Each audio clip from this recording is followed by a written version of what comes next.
At what point through this 20-something year career of being in the Army are you thinking about building hot rods? You sort of paved your own path on it, and it stood out. Like it stood out, and I think it was very likable. You could do something edgy that's fucking over the top and build like a 6-wheeler, and it's probably going to go for $1 million. But to build something like that is so universally liked and to hit that kind of number is impressive. The fucking nozzle is the ID of the nozzle, you know, the that goes around your mouth cup, is undersized, right? So you try to slide the tube in. What the hell are we talking about? Did you flip it? Yeah, I tried it on every end. It just rolls the fucking plastic back, and you can't get the dart to set. So you have to blow the shit out of this. What the hell are we? That was just fun. I know you said you were going to buy one. I didn't realize that it didn't work. Yeah, I bought it. You're listening to another episode of Oil and Whiskey. You know, I slowed that down just so you know it's oil and whiskey. I liked it. You did? Nice delivery. I appreciate it. I've been working on that one. Really it's rolled off the tongue. Only taken 4 fucking years to get there. This week we have Chris Stafford from Stafford's Garage. You all the way up from Mississippi. Yep, we drove up 13 hours. Man, I'm surprised after that Barrett Jackson success you didn't fly in on your own private jet. Dude. I was expecting to land a helicopter in the yard. Well, we got paid to build it, but it wasn't ours. So still, yeah, that's a cruise. We appreciate you making the trip, man. It's good to have you. We've been trying to put this together for a long time, so yeah, I'm glad it could work out. Nice to have you in house. Built some ripper stuff. You know, obviously we're going to get into the truck that's made waves. It made waves and shook the industry up when you built it, and then it continued as it went and sold. But we're going to get into the story about how this even got started. After we get into this bottle that Chris was so nice to bring. They brought a nice. It's good stuff. That's going to be your favorite part. It's a good looking bottle. Very cool. I haven't had anybody try that, and they said they didn't like it. So, is this a Mississippi bourbon? I thought it was, but apparently it's not. It's a mixed deal. It's a cocktail. It's an old fashioned. Made with Buffalo Trace, bourbon whiskey, pea shouds, bitters, and caramel color. There's a lot on the back. Read all that. We'll be here. No, just kidding. We'll be here all night. Edit that out. We'll drink it and formulate our own opinion. Yeah. Yeah. Let me know what you guys think. I love it. I like that bottle shape. I agree. Fits nicely on the shelf too. Yeah, it does. That's the bad part is when you get to a few bottles and you start trying to organize things, and then that one person comes out and tries to be cute with that one that's like an inch taller than everything else. Well, that shit doesn't fit. It is quite a E.H. Taylor's about the worst, but yeah, saying that. You can see that's the tallest ones back there. Well, then you move your shelf up. Antique. Oh yeah, stuff that just screws you royally. You move your shelf up, and then everything else looks like shit because it looks lost on that shelf. Or then it doesn't fit on the next shelf up because I made that too tall. The worst, though, going down this tangent, is birthday bourbon, because you cannot line that up with anything unless you have a dozen birthday bourbons to do a shelf by itself. Subtle flex there. No, but I do not. I do not. I said I wish. Half a dozen, probably. I wish. No, they just. It's such a weird shaped bottle. It just gets. Yeah. It does. Well, cheers, guys. It's a good front row. It is a good front row. I'm gonna knock that over. Oh, that's good. It's nice and chilled too. That's perfect. Yeah, that actually tastes like a great old fashioned. It does. Not too sweet. Very good. Yeah, that's what I said. Since that stuff spoiled me. It's a nice change of pace. We had some high proof stuff here recently that put a little hurting on you. Even that bourbon we were drinking last night, the Predictum, which was great, but it's crazy smooth. But did it just burn the fuck out of your chest going down? I thought I was kind of turning into a lightweight. Did you have that too? It was like taking all the real smooth, and then like right about the time it got about here, just caught on fire. I think it's the oak because it's so dark and it's 15 year. I think that when we learned that on that distillers podcast, that it's sometimes it's not the proof that it was like that much wood. Got it. But it's got a little bit of a nice drinker though. It's really flavorful. This is good though. this is, like you said, it's a good cocktail, and you don't have to screw it. It's the perfect temperature. You don't have to screw with ice in it. Yep. That could be Does dangerous. it come that way, that temperature? I'm assuming it was outside in the car. Yeah, that's where I was going with it. Yeah. It's 26 degrees outside. Yeah. It's really good. Dry ice on the bottom of it. So, you are currently still serving in the military. Yeah. I'm a Army? Army. I'm a reservist now. I was full time, and I gave that up to do the shop. So, When did you join? 2005. How old were you? I was 17. What made you want to join? Grew up dirt poor, not many options, but there was still always that. It was seemed like a prestigious thing. It's like, that's something I can do. It's pretty solid, and every kid grows up and wants to be a hero. Everybody wants to be Spider-Man or Batman, and that's like the closest thing you can get to it. Join the Army, so give me a sense of purpose early on. Like I said, I grew up really poor, so weren't a ton of options for me. We actually lived in the projects at one point when I was growing up. Like I said, so it gave me a lot of. It helped me figure out who I was and all that. So. How'd you pick the Army? Well, to be honest, I was trying to join the Marine Corps. Because growing up, I thought that was the most prestigious thing to do. Yeah. Be a Marine. That seemed real cool. And I was actually still in high school dealing with a recruiter, and I'll never forget him. His name was Staff Sergeant Jolly. I always thought that was kind of goofy for a Marine, but You didn't tell him that. no. Yeah. But no, I talked to him, and then the Army recruiter is just like breathing down my neck. And I was like, well, what do you have to offer? And then the Marine Corps recruiter, didn't really have a lot to offer other than you're going to be a Marine. Right. I was like, that's cool. Well, the Army's going to give me a bonus, and they're going to let me pick what job I want to do. And he's like, well, they either want a bonus or be a Marine. I said, well, I guess I'm not going to be a Marine. I want that bonus. So, yeah, like I said, poor kid coming up. Yeah, I'll take that bonus. So that's how I ended up in the Army. How quick, if it ever did, how quick did the mystique wear off, and you're like, oh shit, I wasn't anticipating this, or did it ever? It might not have. I had a moment in the airport, because you weren't expecting anything in the airport. But like when I joined, like I'm 17 years old, I'm in the airport, never flew anywhere before. That was my first plane ride. And I'm like in the airport kind of chilling, trying to take everything in. And then a drill sergeant comes out of nowhere, stop talking, lock it up. And I'm like, oh, damn not sure I'm ready for this. I'm not there yet. Yeah. We were pre-gaming. We're not even there. Hasn't even started. Where were you headed? I was headed to South Carolina, to Fort Jackson, South Carolina. So I was flying from New Orleans to South Carolina. We landed in the airport, and that's where that happened at. And I had already kind of met a buddy that was also from Louisiana. And naturally, me and him get in trouble for talking right off the bat. And me and him were doing push-ups in the airport before we even made it to basic training. That's quite the reality check there, huh? Absolutely. Yeah. How hard was basic training? I don't know. I kind of got some good advice before I got there. But it was probably one of the biggest learning experiences of my career overall, looking back on it, especially once I became a leader in the Army. But I actually got in trouble for fighting. Early on? Yeah. It was easy up until that point because all I had to do was stay out of sight, out of mind. Okay. Check my boxes. Don't be this nail that sticks out. And I didn't get messed with. But we're in the bay one night, and one of these kids is jumping up out of his bed, and we're like, "Where are you going?" He's like, "I'm going downstairs to the vending machine." And I'm like, "Oh no, dude, we're not doing that. We're not doing that. That drill sergeant's not coming up here. We only get like 4 hours apiece every night." Anyway, I tried to stop him. He took a swing at me. He missed. I didn't.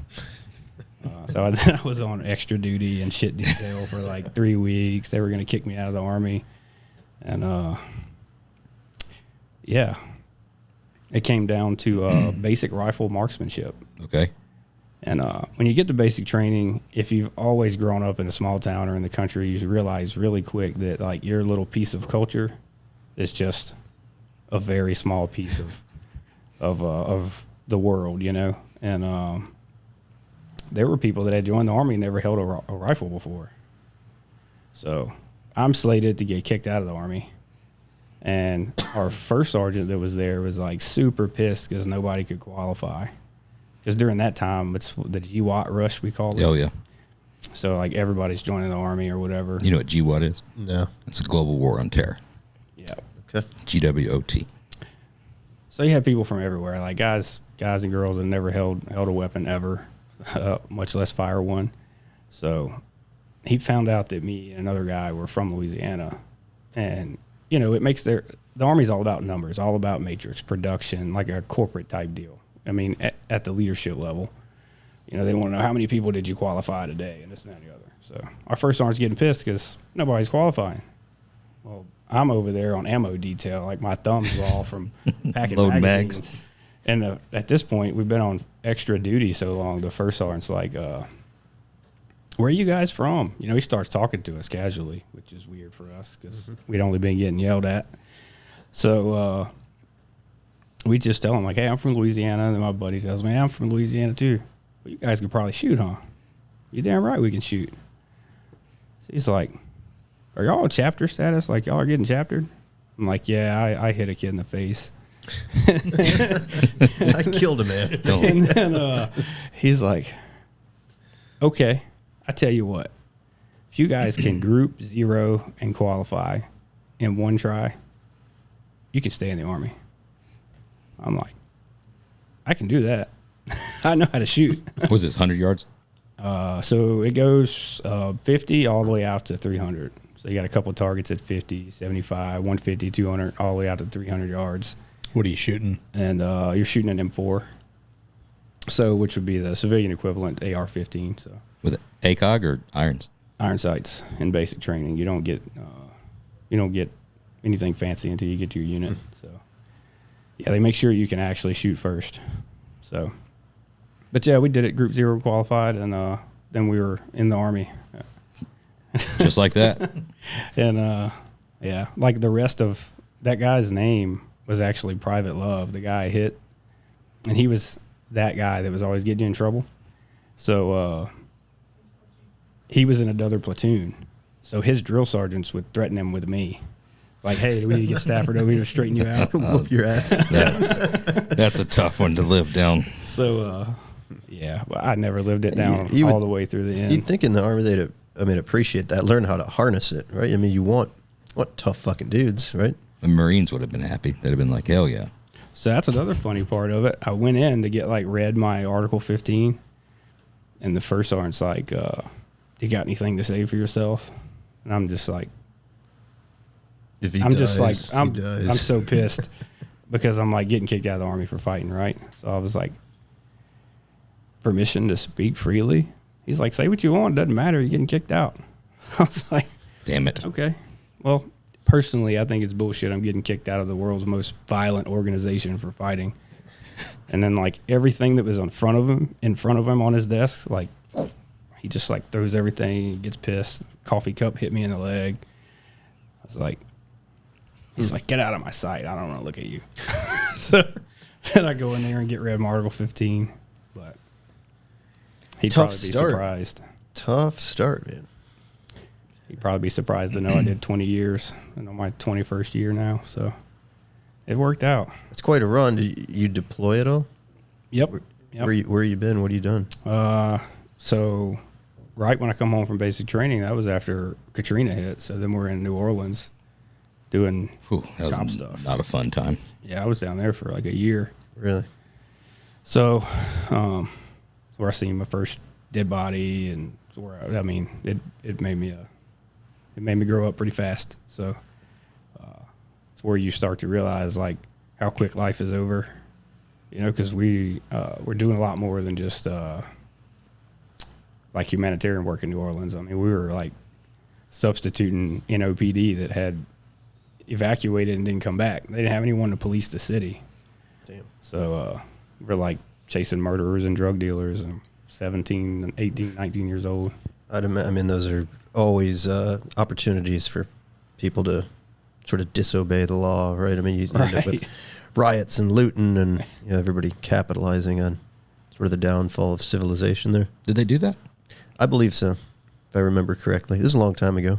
I just watched that recent documentary like 3 months ago on the whole deal. It's like 6 episode on all of Katrina from start to wow. So that was the first thing I ever did, like the big thing. But of course, I've been to Afghanistan, I've been to Haiti after the earthquake and all that, and I don't know, I've been all over the place. When they're doing humanitarian work like in New Orleans at Katrina, how are they divvying up responsibilities between, Air National Guard, Army, Marines, and like who's responsible for what with that many different units and divisions on the ground?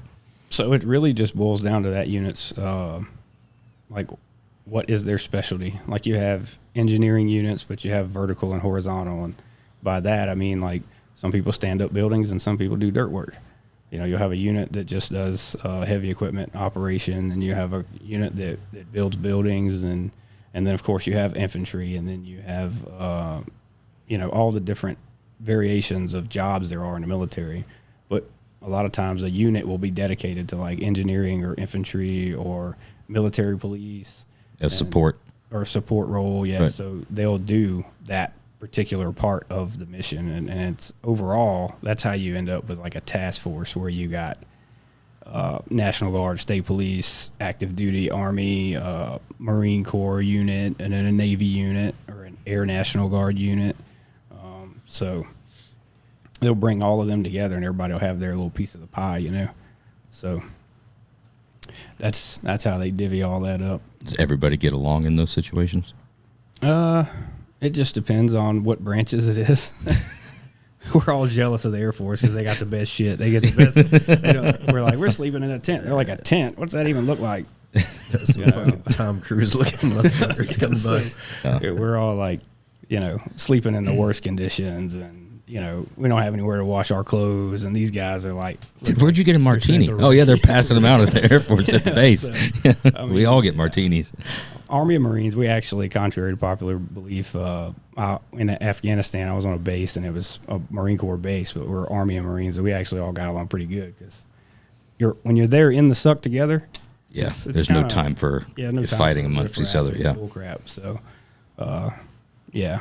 But then we all still look smug at the Air Force when they walk by. When did you first find out you were headed to Afghanistan? I volunteered. I was slated to go to Kuwait, and I was like, nope, fuck that. I was like, if I'm going to be somewhere that I don't want to be for a year, I'm going to be doing something. At least make it exciting. Yeah, I was like, so I completely changed MOSs and everything. And I had kind of gotten the favor of our battalion commander,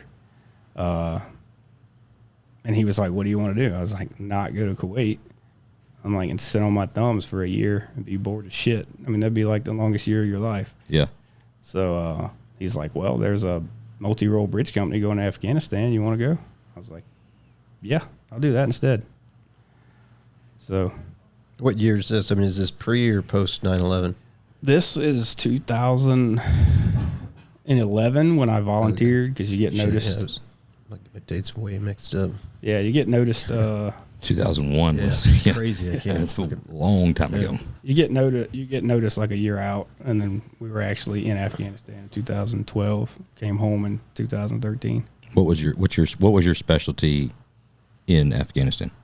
So in Afghanistan, I was a 12 Charlie, which is it's called a bridge crew member.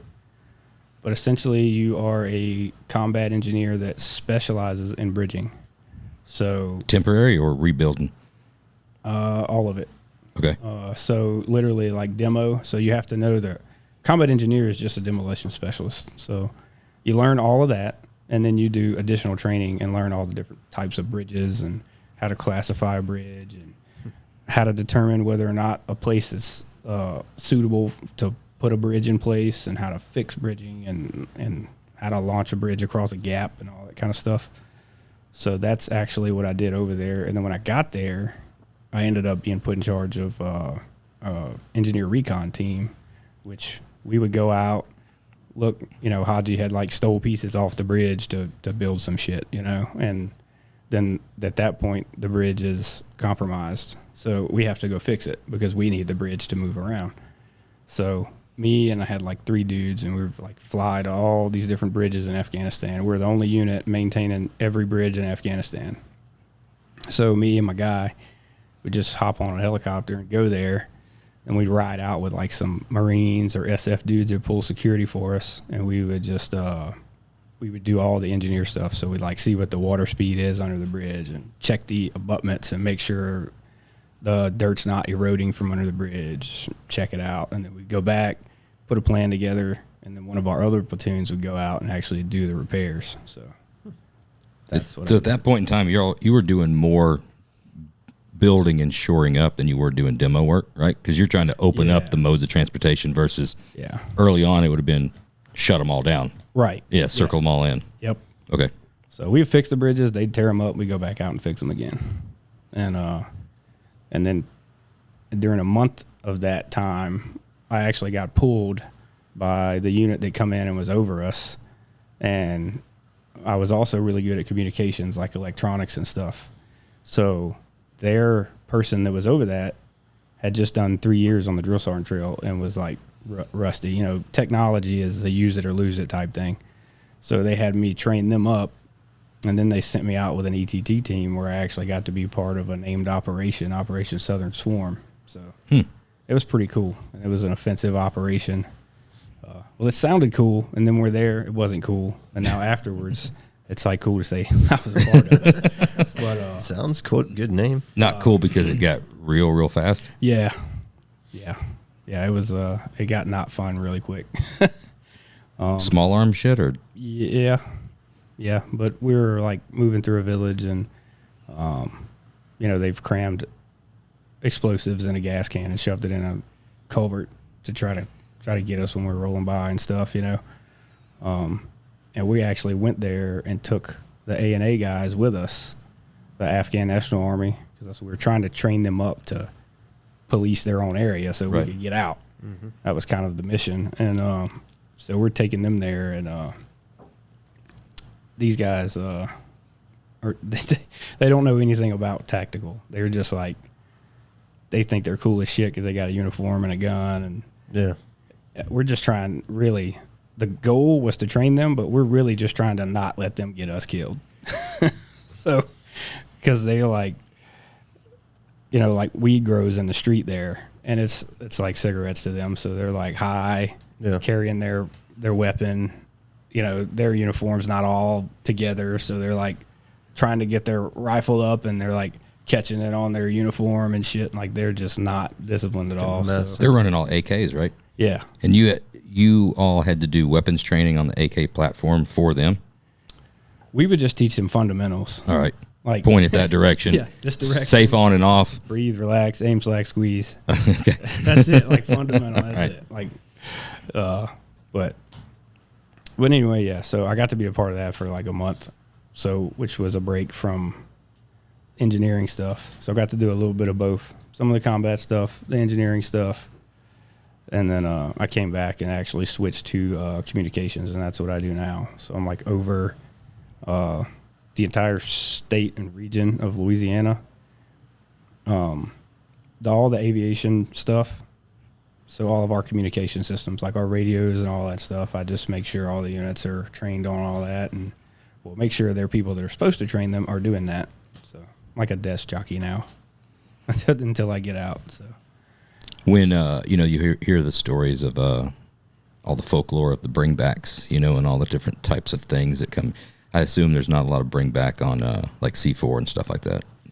No, you can't like sneak that shit out. No, if you got that residue on you, they're hemming you up. Like if you leave the range and you got C4 residue on you, you might get tackled. Yeah, so It'd be a lot cooler if you did. I got a couple little war trophies, but. Well, I don't advertise it. Yeah, I get it. That's why I think I coded it in the right way. Yeah. Brick of C4 tucked away Yeah, in but your C4 chest ain't under your it. bed. Oh, you think you got something cool? Yeah. Check that out. Yeah, no, you ain't getting out with no C4. I heard if you plastic bag and then put peanut butter around the outside of it, doesn't that hide? Yeah, I think that. Yeah, I saw a movie there that did that. I'm sure someone's Talk tried about it. something you and Snuggles. If you think about soldiers in general, we have a good name, but you move up in leadership and responsibility, and then you actually think the opposite of soldiers. Where like, if you put a Joe in a padded room with a steel ball bearing, he's either going to break it or lose it. So we don't give them much leeway. So, yeah. I mean, I'm fascinated with it. Not having obviously ever served or been in it. I'm fascinated with it because of how much, when you break it down on the psychological standpoint, right? It's really just like management of people, and it's just like running a shop, and it's just like the psychological part is Yeah, but almost more so. it's more so, and it's so interesting when you dig down in of like, you've got people like you that came from all different walks of life that joined for 100 different reasons, right? And everywhere in between. Some, that was their only choice. It was, military school. It was jail or military school, jail or this. Or, hey, this is your last chance. You got to do that. Then you got the idealistic ones of absolutely, I want to go be part of something bigger than myself. I'm going to save the world. Pro-America, right? USA, 100%. Then there's the ones that are like, well, shit, it's an option. It beats a job, right? Yeah. Because me and my friends are going to go. And everywhere in between. And then, the real life starts happening and all that stuff starts changing. The pro-USA, whatever, then you start seeing stuff and you're like, well, fuck, it's a lot of fucked up shit out here, right? And it starts changing your thought. Then there's the, well, damn, I would have probably rather gone to jail. Like, this shit sucks, right? And, can't shoot, can shoot, all the different. Then when you get into having to train another country's forces, that all kind of the same thing, but they all were just like, well, shit, this is, what else am I going to do, right? Right. And all of these kids intermingling, and then you've got, commanders and, platoon leaders that are trying to get all of these wrangled up, where it's kind of like, let's just focus on shooting that direction, right? Just quit punching your buddy, and just focus on the enemy, It's so wild. It is, dude. I'm always sort of shocked and dumbfounded, like how it works. Like when you think about, and it almost makes me nervous as well. Like, don't think about it that. When you think about getting anything done that you need done, like you want to get your car fixed, pretty good chance it's getting fucked up. You need your AC fixed. The experienced HVAC technician, it's probably a 75% chance it's not getting done right. Like, what do you have done? Your food, it's probably going to come out burnt or fucked up. Like, there's very little successes from professionals. You go to the doctor, you end up getting fucked up. Surgery doesn't come out right. Now you have this entire team of human beings sort of like defending the country, and like you're like a 17, 18-year-old kid from Louisiana, and you're out there engineering bridges and building bridges. I mean, there's like bridge engineers probably. I don't know what you call them, right? I don't want to sound like Roger saying that I'm a book writer, right? There's probably a word for, but there's probably a dude who's been designing structural bridges for 60 years somewhere. Like, how does that come together? Like, the mechanics, like, how do these dudes, these young kids, they put them out there to fix trucks and equipment, and like in such a short amount of time they become proficient in like maintaining this stuff and being like war ready, and like it just, I've never been a part of it. It just sort of shocks me how it works, but it obviously does. Well, why do you think the defense budget's so fucking big? If it was run super efficiently, whatever, it'd be about half that size. Yeah, I guess. But the 60-year-old, seasoned professional that's the structural engineer, that's sitting in his office in Chicago or whatever, if he was tasked to do that project, it'd be an 18-month-long process before he even had the plans to be able to do what needed to be done on the bridge. Not if he was doing it himself. If he was getting a permit to do it, he'd do it in probably an afternoon. Maybe. But if he's working with the municipality or something, then yeah. Right. And then there's a, you get trained, but then you got to just keep the fucking, if the bridge falls down next month, go back out and figure out why. We got to worry about tomorrow. it's just like anything else, I think. So you can go to school for hot rod building, but are they actually going to teach you how to build a hot rod? You're not going to learn that until you get a job doing it. Yeah. And but I think when you put a person, you give a person purpose, and then you put them under pressure, and they don't have a choice, they're gonna figure it out. Like, we get this bridge built. The faster we get it built and get out of here, the faster people aren't shooting at us anymore. Yeah. That's a pretty good incentive. You can make that bridge hold together to get everybody across it. Yeah. So they figure stuff out pretty quick. But so we had a couple of years together before we actually deployed and were building bridges. So we trained up. We spent a whole year getting ready. Like, they brought some civilians in. They were like bridge experts and put them with us, and they like teach us the super technical parts of everything, which we don't really care. They start talking all that, and we don't listen. We're like, all right, what's the meat and potatoes? Yep. What's it take to get this thing? More metal. Okay, got it. Yeah. How many of the bridges in Afghanistan were built to those standards? I have to say, our guys got pretty good at it. And no, I mean, like the ones that you came into. Oh, we came in on? Yeah. No. Did anything yeah, they're like sitting structural on top integrity imply, or was it longboard spanning? I think that's where the videos came from, where you take the ramen noodles and carve things out. You know what I'm saying? You ever seen those videos where you pack in the dry ramen noodles and carve it out? I'm like, that's a bridge. Fix a rusted out lower quarter, like mint. Look at that bridge. It's so nice. Yeah, for sure. Beforehand is what I'm saying. Yeah, you have people that are just like hot rod building. You got guys that are good at it, and you got guys that are doing it. Yeah. Talking about the hot rod building, at what point through this 20-something year career of being in the Army are you thinking about building hot rods? Actually, had my logo designed while I was in Afghanistan, and it's not because I thought like I want to open a shop. It was, I think I built a pretty cool truck, and I do it over and over again. So I'm just going to like make this brand and put it on here, and like, so people know that I did that. And then throughout the years, it's just, you try to pay people to do stuff, and they like don't do it as good as you want them to do it. So you were building trucks when you were in and coming back and stuff like that. Built my own stuff, like I said, I never built nothing for anybody else before I was like deployed to Afghanistan or anything. But like, I had done built my truck. I built a white and red 66 C10. As soon as I came home from Afghanistan, brought it to SEMA. We were like working on it. Like, my buddy Popeye built a chassis for it while I was in Afghanistan. Yeah, he would actually message me and be like, "Hey, don't make this turn into a memorial build. Make sure you bring your ass home." Well, where did the love for it or the interest in it come from? I mean, I feel like we skipped a big step. Oh, yeah. You're building C10s, you're building trucks when you're coming back from being deployed, but like, where did that, you said you grew up poor, you obviously weren't growing up tinkering with cars then, like, where did it come from? So I had an uncle that was really into it, but honestly, I can't even really pinpoint where it was. I think it's like our son Cash. Like, if I brought him in here right now, he's going to have a little bucket with him, and it's going to have 50 freaking Hot Wheels cars in it, and he takes it with him everywhere he goes. He's just born that way.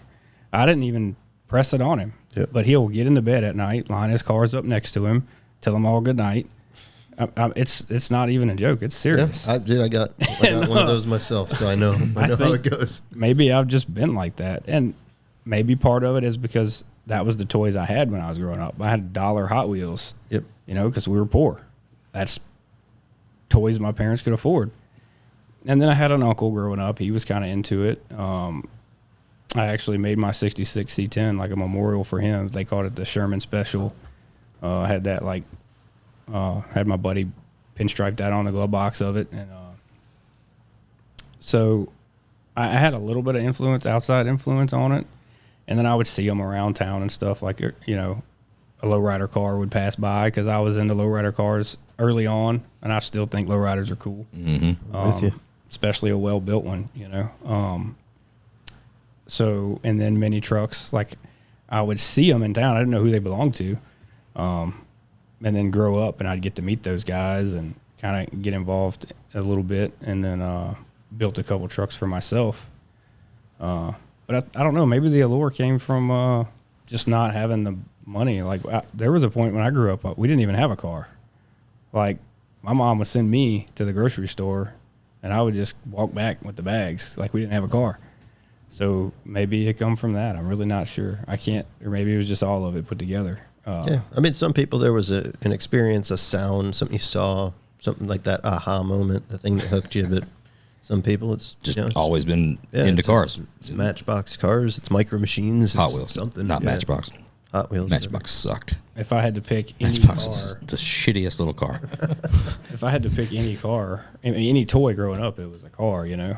And then when I come home from Afghanistan, like I had built my truck, so it's like I didn't make a lot of money.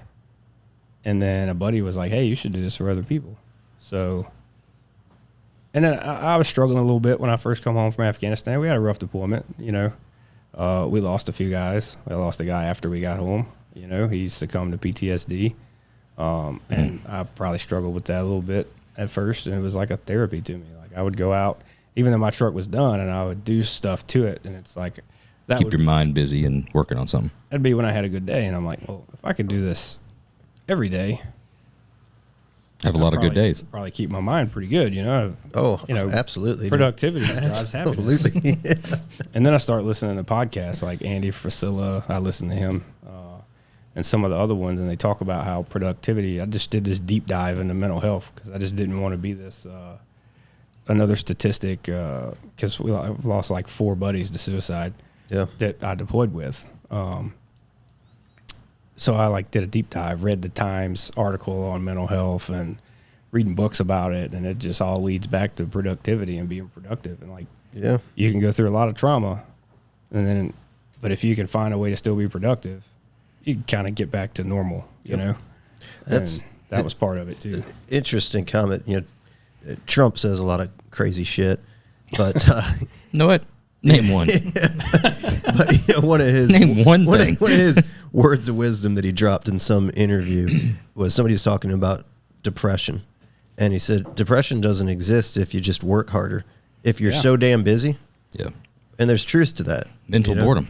Idle hands, just like anything. If you don't have a minute to stop and think because you're working so fucking hard or so focused, it definitely there's so much truth for it because the worst things or the worst things I've ever done and the most trouble I've ever been into or potential trouble has been all stemmed out of boredom, right? Things that you do because you're fucking bored. Yep. As a kid, you're like, fuck, it ain't nothing else to do. What about this, right? Set that on fire. Let's go set that on fire. Let's do these with fireworks. Let's do this.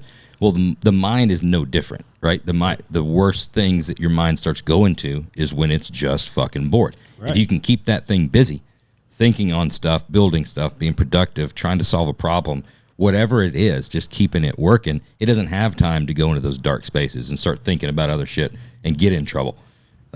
Yeah, and it's tough to come probably here and admit that, but yeah, it was probably that was probably where I started to go towards doing it for other people because I didn't have money to just keep building trucks for myself. Yep.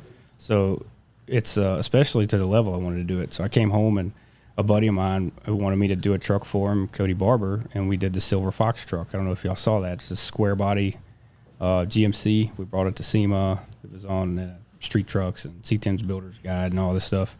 But that was the first one I ever done for anybody else. And it was really, really cool because the owner was just build it like you would do it if it was yours. You obviously had a knack for it. I mean, there's an element of talent here because sounds like you sort of got into this, built yourself a truck, and now boom, we're at SEMA, we're in magazines. Pretty good entrance to the industry there. I mean, not a slow roll, right? You're rocking and rolling. You're building some cool stuff right out of the gate, huh? Well, and then along that whole journey, I got into Severed, and started going to a lot of truck shows. And I had a little OBS truck that I built, and it got featured. And then I sold it and built a 66. It kind of got me more into the older stuff. But along the whole way, I've always been an artistic. I was in talented art in school.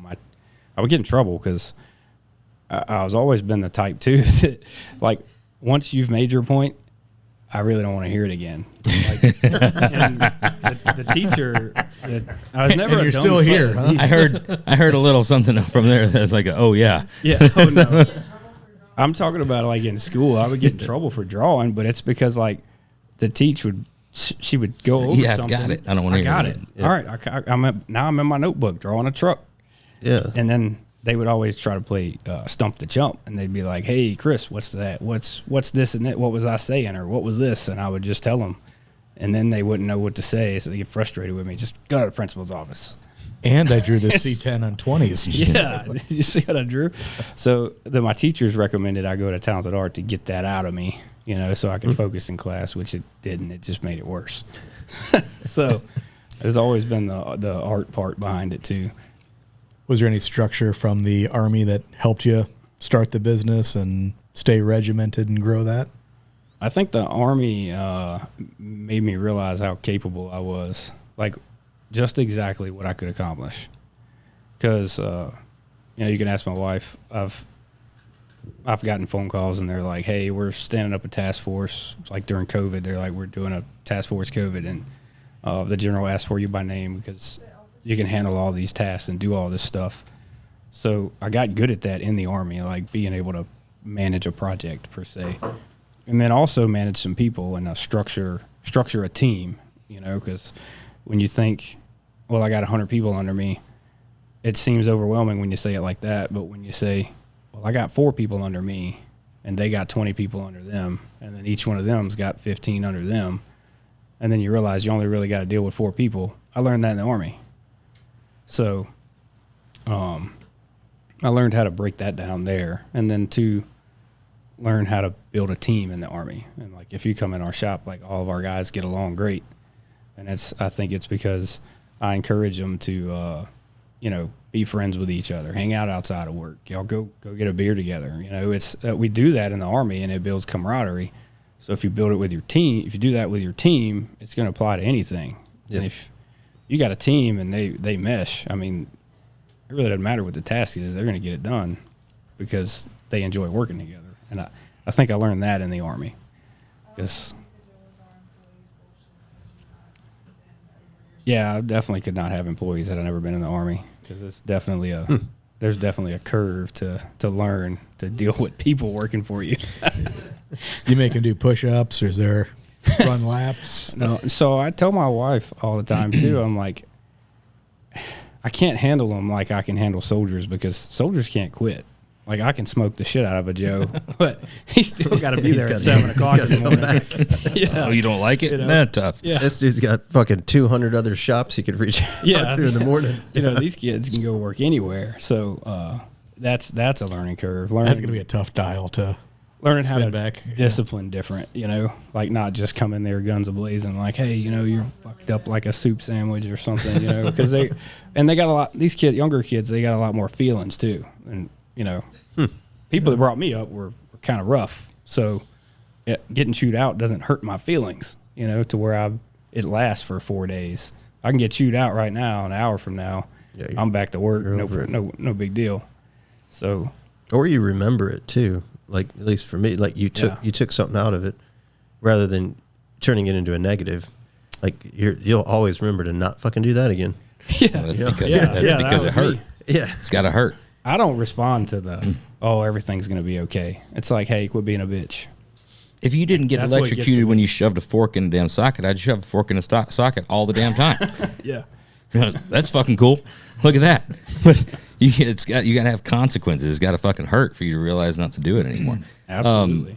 You're talking about you're in the truck scene. You're building trucks. You're in Severed. You're in Afghanistan in 2012. How are you consuming your media, your truck media? Is it magazines? What magazines specifically? How are you getting them? That's because if you've got that fire and you're wanting to like see what the fuck's going on, like, how are you doing that? So that's the internet forums era.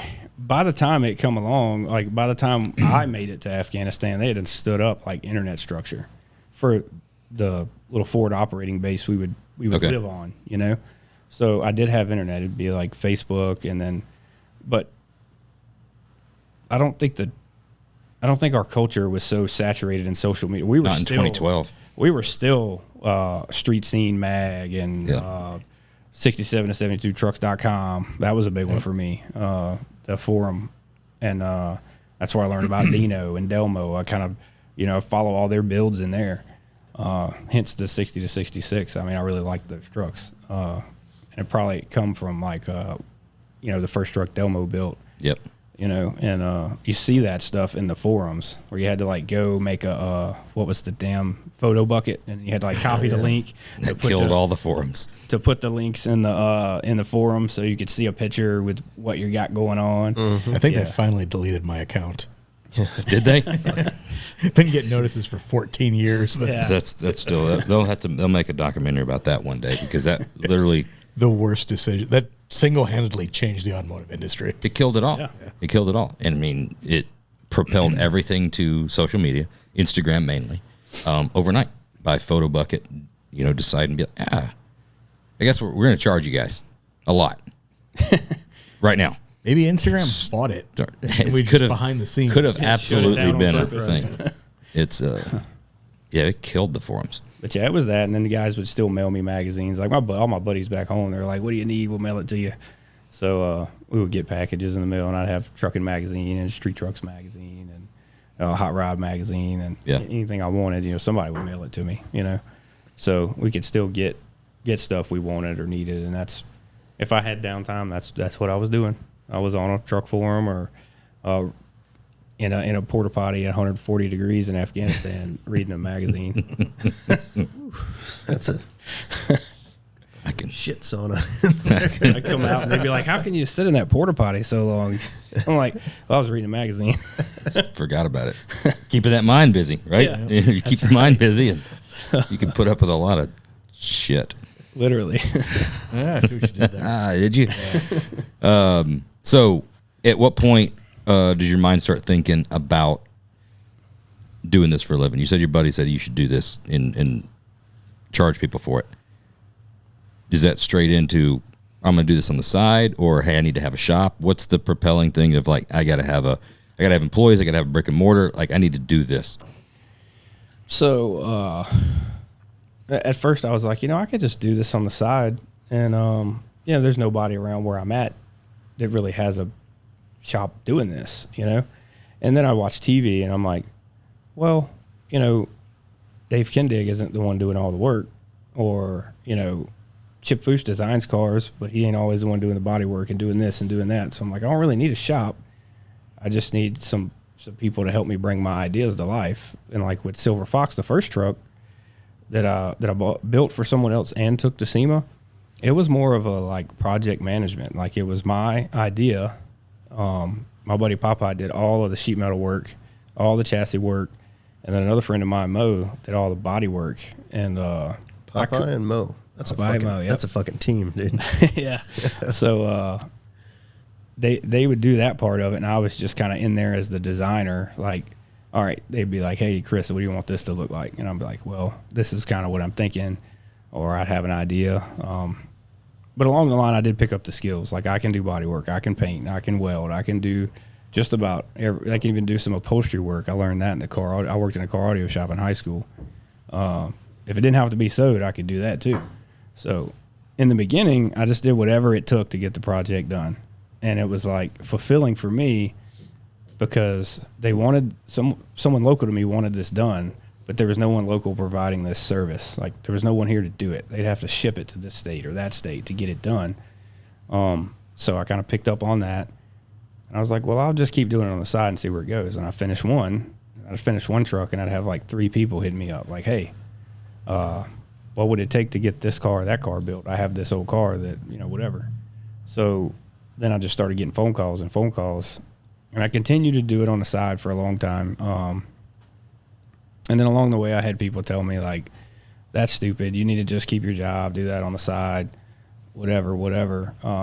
But it just came to a point to where I couldn't even go to work and not think about everything I had going on at home. And I looked at how hard it was to do it the way I was doing it.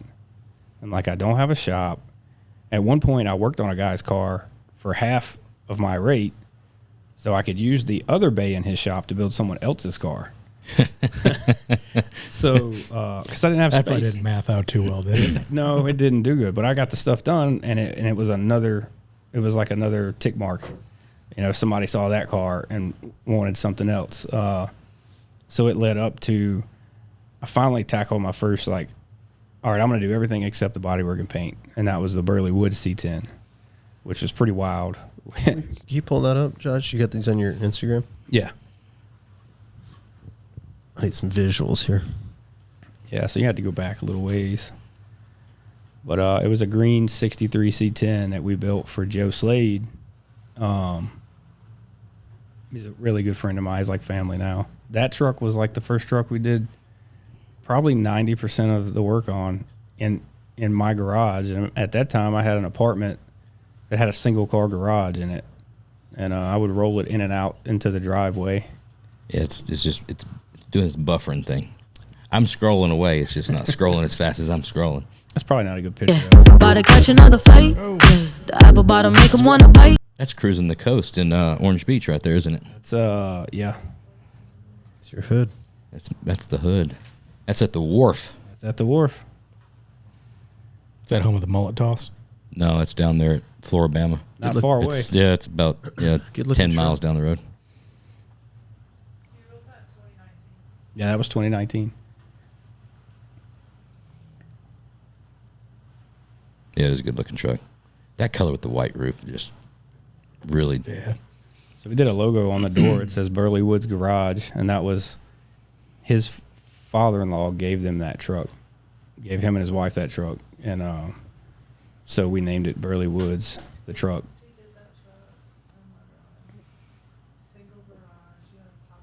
Single garage, damn. She came in there. There's a lot of cars out there these days that I think were built in a single car garage. Yeah. Like that. You just Like didn't- which one? Well, you just didn't get far enough back to. I get for a reference. I'm a visual guy. I need a reference. All right, go. You're on Instagram. Yeah. Go to.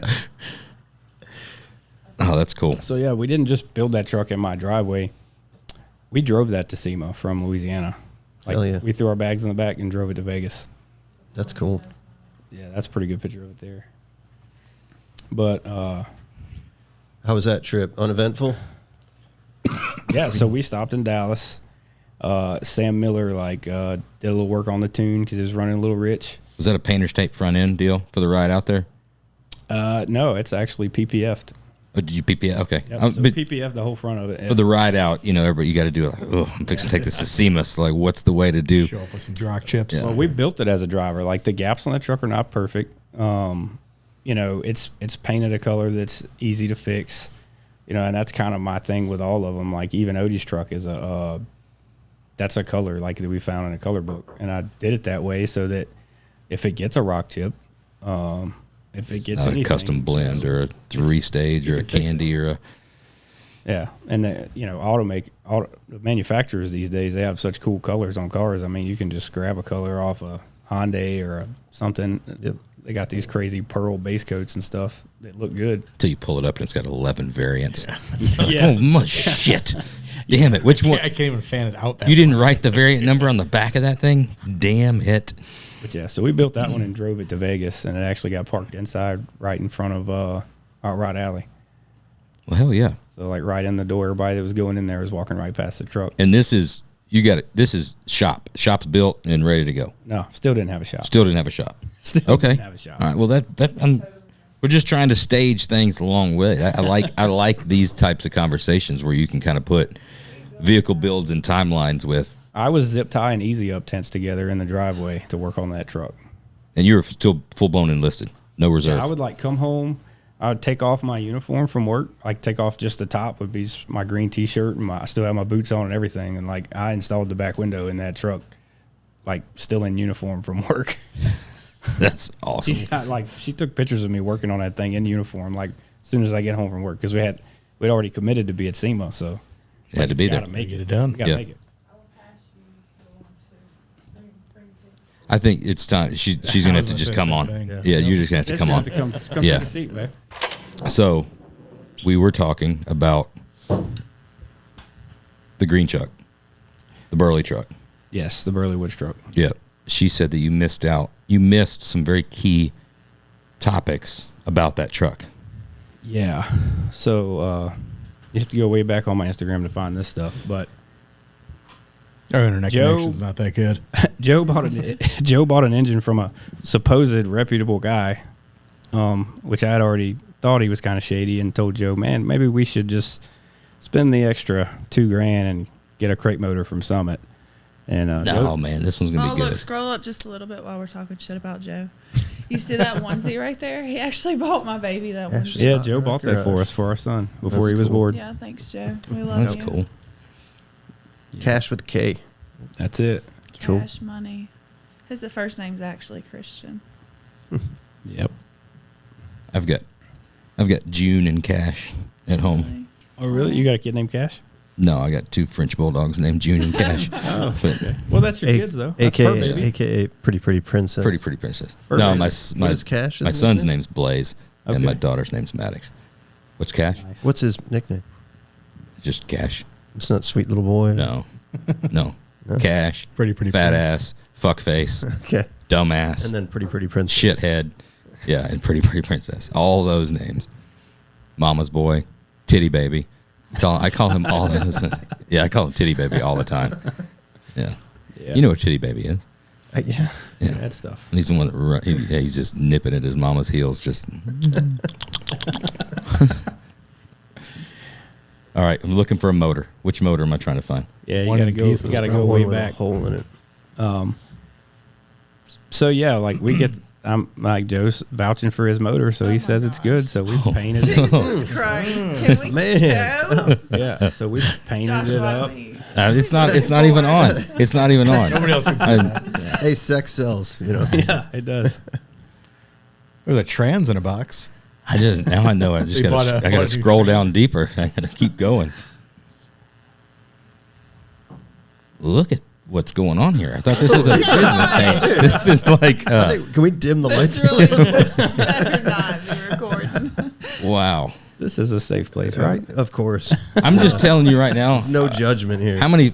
I'll go up to the top. How many followers do you have Oh right my now? God, it's so annoying. You should go. 20-something thousand. Okay. Okay, 27? no, I thought you were talking about like when he posts shit like that. My Instagram goes So psycho. that's my little one car garage But Well- right like there. his, I wonder why. It's- and I'll tell him not to do that. He doesn't. Target listen. market right there. I'm just telling you right now for all the listeners because they're wondering what the fuck's going on, right? Because Yeah. they can see all of us and then they can see us looking here. They can't see what we're looking at until I pull it up there. Okay. Okay, so everyone's like, "What the fuck's going on?" I'm just saying, you might want to go follow Stafford's Garage and go ahead and just scroll. That's going to be one of those that tomorrow morning or tonight, there's going to be that creepy RS Hot Rod follow request. At 1:36 Yeah, a.m. that's the dude from the podcast. He's gonna like a picture from 2016. Oh shit! All right, what motor am I trying to find? What are we? It's looking further for? I back. Yeah, forgot.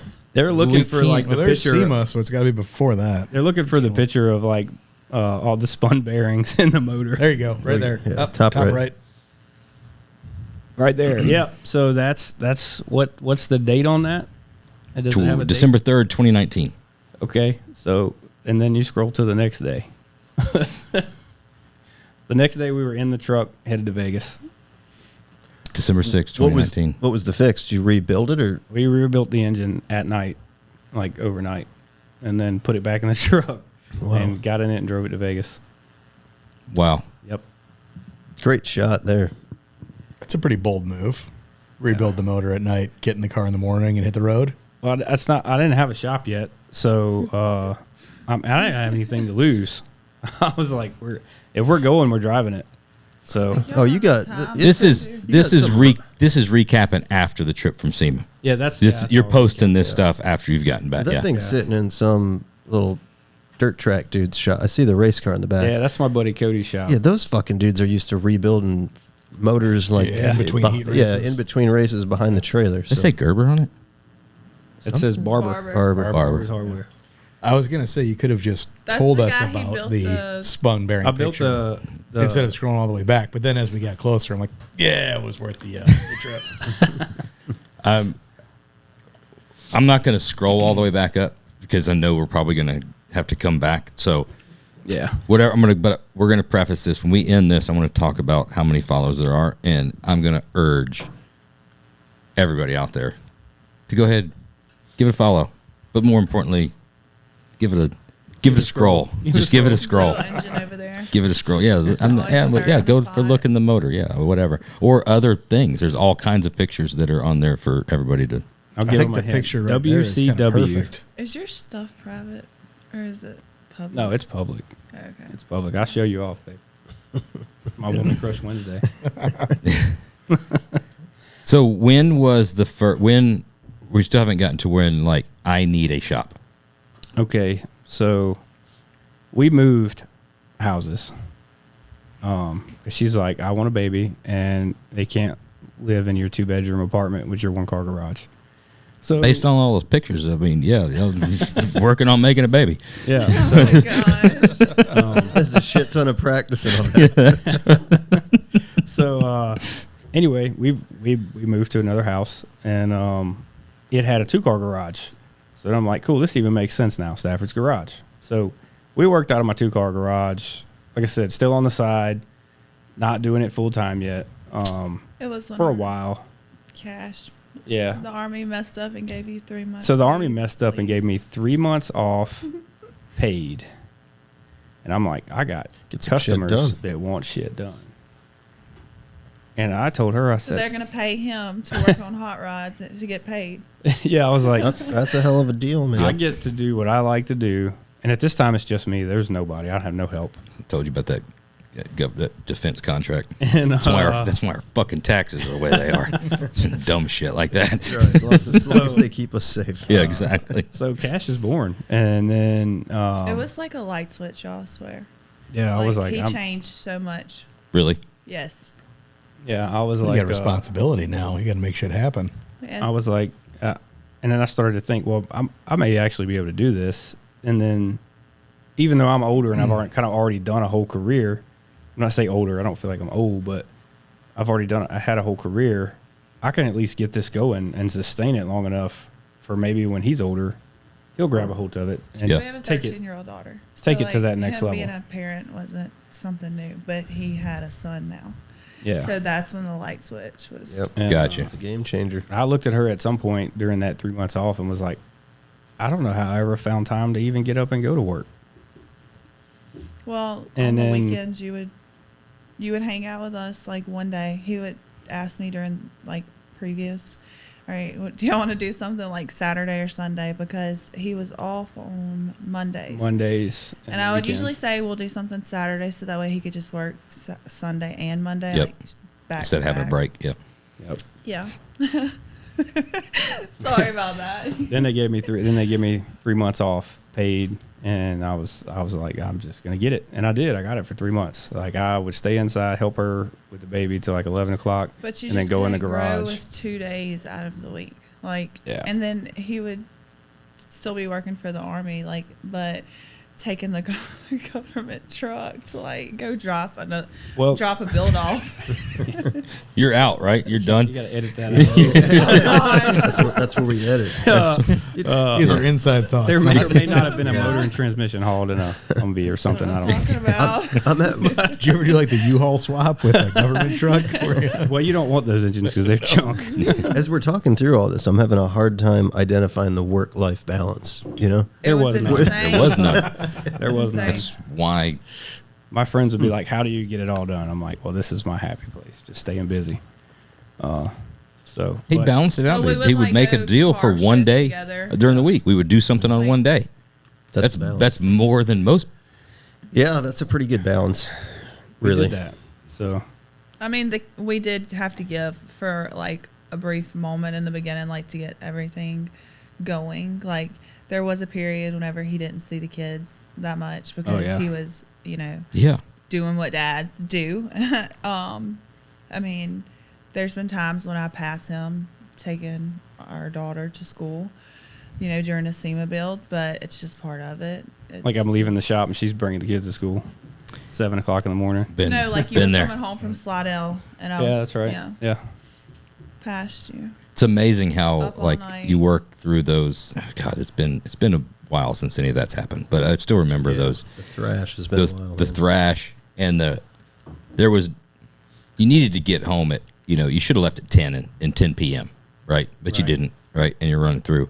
Well, at no point in time is there any hour that's a deadline to get home, right? It's just get shit done. But when it starts getting to like 6:37 and the sun's up and you're like, oh shit, everybody's up, and then it's like, you know what? I probably should at least roll through the house. I'll clean up. I get to see the kids for the 10 minutes or something like that or whatever. It's completely backwards. Like, why are you going to show up in the morning just to say hey? But it's the thing that you do. Yeah, zero balance for a long time. She's tough. So she those washcloths in the bottom of the shower after one of those. Yeah, I just went right to bed. Oh no! All the time. There's no way. There's no way. Yeah, it was always like coming home, fucking pitch. But I was always courteous about not flipping the lights on or trying to wake her up. You'd roll in at fucking midnight, and that could be after like a day of fabrication. Whether you're building chassis. How many littles did y'all have? 2. Yeah. Probably How babies. far apart? 2 years apart. Oh gosh. So bless yeah, you. I'd walk in and it's like, sort of look at the bathroom and I'm like, fuck it, dude. Like, you're so beat. Just get covered in aluminum or grinding dust or Gonna lay something down. and just. No. The only reason I was going home was to get cleaned up. Like, especially after, you run it, those rare times you run 48 hours, you run more than that or whatever, where it's just like, now you feel like, oh. Yeah, the I multi-day runs you got to get. I got to clean. Shower. I've got to clean. Yeah. I'm minutes away from being homeless, like under a bridge. Yeah, it was pure He insanity. could engineer the bridge. Yes, he could have. Yeah. And there were a lot of times I thought, like, I'm going to become an old man really fast if I don't stop this shit. Yeah. So that was part of it, too. I'm like, I got a son now. I missed. I was there for my daughter a lot, but I missed a lot because of the Army. And I was like, I actually have a chance here. I could make a living doing this and actually be home. And that was a big part of it. I'm like, I'll they never had me forget slated it. to like deploy to Poland, take another higher level responsibility position, and I just flat out told them no. Like, nope, I'm gonna start my shop, and You had enough in where you could retire then at any point, right? Yeah, I'd already had. I was already. Well, I didn't have 20 years to retirement, but Okay. I was past the 18-year mark. Okay. So, which is Are you where. sure? Oh yeah. So what year was Cash born? 2022. Yeah. So I hit 18 years in 2020. Shit, what year are we in now? 2026? 2025? So of you February were 18 last year. then. It was 20. Oh God, is it really been? Damn. Oh Yep. my God, it's been 3 years already almost. But Yeah. I'll never So- forget. Like, we were at Cruising the Coast in Trent's condo, Yep. and And Trent's like doing math about Yeah. how much money I could make. well, he's like- 'cause and he's a business. He's a client. He knows Yeah. what I charge. So he was like, "You can make that much money a week. What the F are you doing?" So he kept like. So you stayed in the playing Army with after it. seeing that number, and you're like, No, "Fuck it." no. He kept No. like playing with the idea, and he asked me like what he thinks I should do. Like, do you think I should try to retire? And I told him, I said, I really think that the Army holds you back because there's things, when you're working that you can't get done, like on these builds. And what's funny about this moment, I'll never forget it. So, the truck that we just sold right now, Mr. Odie. Yep. Yeah. It's a big part of it. Okay, so he's family. Like, he was a client. That's how it started out. But I almost like would honestly be like somebody recently asked me if like they called him a client. And I'm like, he's not a client. He's family. Right. But anyway, aside from that, when Chris asked me, I told him I think that the Army's holding you back, but I think that you need to call Odie. I did. I called Odie. Odie had a machine shop for. Odie was an Army reservist also, and he did machine work on the side. He worked for Stennis Space Center during the day, was an Army reservist, and had a lathe and a welding machine on a concrete slab with no cover over it, and he covered that shit up with tarps, and he would no shit do machine jobs on the side. So it was kind of like the same story.